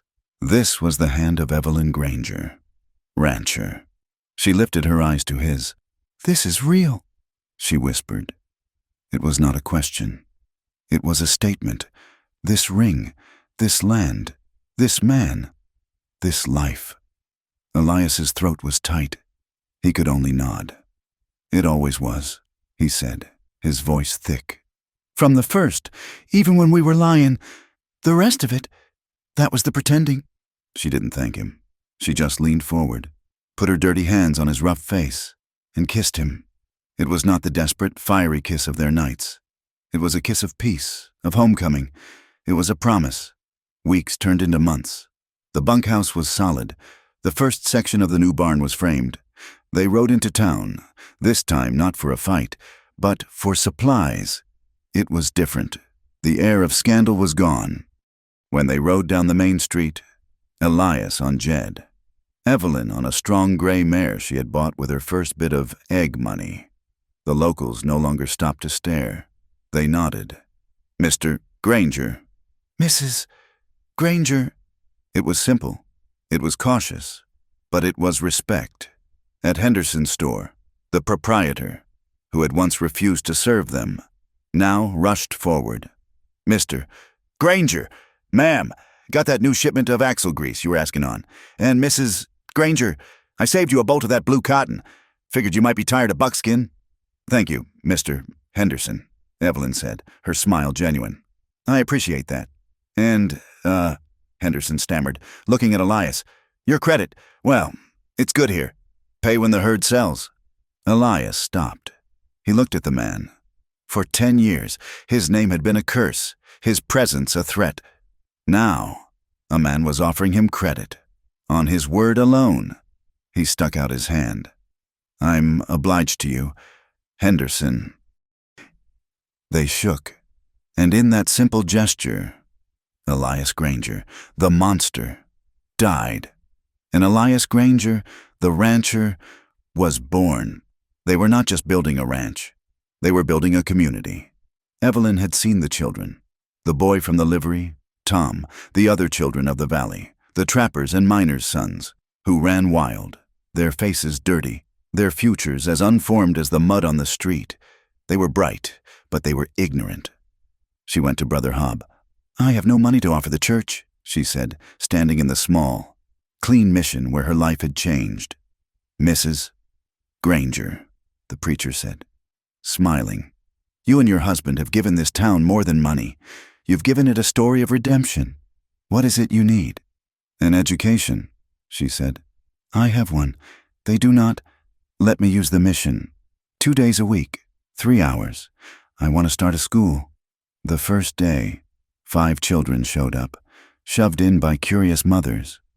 They were unruly, loud, and smelled of wood smoke and bacon. They looked at this fine Eastern woman with open suspicion. She did not try to teach them letters. She did not try to teach them sums. She just sat down, opened one of the few books she had saved from her carriage, and began to read. She read them a story of knights and dragons and faraway seas. Her voice, clear and trained, wove a spell in the small, quiet church. The children, who had never heard such a thing, went silent. Their mouths hung open. They edged closer. When she finished the chapter, she closed the book. "That's all for today," she said. "But what happens next?" Tom, the livery boy, demanded. Evelyn smiled. "Come back on Thursday, and if you want to read it for yourself, I can teach you how." She had them. Elias found his own calling. The ranch was too much for one man. He needed help. But no ranch hand would work for the man who burns. He found Tom at the livery. "You're good with horses," Elias said, his voice a low grunt. "Yes, sir." "You want to learn cattle? Fences? It's hard work. Harder than this. Pays low." The boy's eyes lit up. "You mean work for you, Mr. Granger? On the ranch?" "I mean it." "I don't want pay, sir," the boy said, his voice earnest. "I want to learn. I want to learn what you know. How you build things." Elias was taken aback. He had never been a teacher. He'd never been anything but a pair of hands. He nodded, gruffly. "Tomorrow, sunrise. Don't be late." He started with Tom. Then another boy, the son of a blacksmith, joined. Elias taught them. He was not a gentle teacher. He was gruff, impatient, and demanding. But he was fair. He was patient in a way he never knew he could be. "No, not like that," he'd say, stopping a boy from swinging an axe. "You're using your back. You'll be broke by the time you're 30. Use your legs. Let the tool do the work." He was not just teaching them to be ranch hands. He was teaching them to be men. He was, without ever meaning to, building a family. He was becoming the father, the protector, that he had failed to be 10 years ago. He was mending his own broken past by building their futures. The seasons turned. Summer was hot, dry, and full of the smell of cut hay. Autumn was a blaze of gold and red, the air crisp with the promise of cold. And then, one night in late spring, a full year after they had stood before the judge, a late snow began to fall. It was not a blizzard, it was a gentle, quiet dusting, a last soft breath of winter. Elias and Evelyn were in the main house. They had rebuilt it. It was not the grand mansion her father had planned. It was a solid, 2-story ranch house, built of timber Elias had felled himself, with a great stone hearth he had built with his own hands, so safe and strong that a fire was, at last, just a fire. Evelyn stood at the new glass window, wrapped in a quilt. She watched the large, soft flakes drift down, piling on the new fence rails. Elias came up behind her. He had been mending a bridle, the smell of leather and oil filling the warm room. He put his arms around her waist, pulling her back against his solid chest. He rested his chin on her hair. "It was snowing," she whispered. "The day I came here. Do you remember? I was so angry." "I remember," he rumbled, his voice by her ear. "You were like a wet cat, all hiss and claws." She smiled, leaning her head back against him. They stood in silence, watching the white world. "Elias," she said, her voice small, "do you regret it? Agreeing to the wedding?" He knew what she was asking. "Do you regret me? Do you regret the trouble I brought? Do you regret that I lied?" He turned her around in his arms, his gaze steady. He looked at her, at his wife, at her face, which was no longer the pale, angry mask of an heiress, but a strong, beautiful face, kissed by the sun and wind. He didn't just answer her. He bent, sliding one arm under her legs and the other behind her back, and lifted her into his lap as if she weighed nothing. He carried her to the chair by their fire and sat, holding her. He kissed her forehead, a long, tender kiss, a kiss of promise, of peace. "Only one thing," he whispered, his voice rough with an emotion he no longer fought. "Only that I waited so long to mean it. The story ends not in that night, but in a morning, a silent morning, weeks later, when the last of the snow was gone for good, and the new spring was truly here. Mist hung low in the high valleys, a soft, gray blanket over the peaks. Smoke curled from the chimney of the ranch house, a thin, blue line against the dawn sky. Two people stood at the edge of the rebuilt pasture. They were not talking. They were just standing, hand in hand, looking out. They watched the new grass, green and bright. They watched their small herd of cattle, dark shapes moving in the mist. They watched the strong new fences, a dark line drawn against the wilderness. Elias Granger and Evelyn Granger, a mountain man and an heiress. They stood at the edge of the life they had built, no longer running, no longer hiding, no longer pretending anything. Thank you so much for listening to this story. I truly hope you enjoyed it. This is From Wild West, and my greatest wish is to share these tales with folks from all over. Please, take a moment to comment and let us know where in the world you are listening from. I read every one. If you enjoyed this story, I would be honored if you would subscribe to From Wild West for more tales of the frontier. And finally, please share your thoughts on the story in the comments. Your words mean the world to an old storyteller. Thank you again.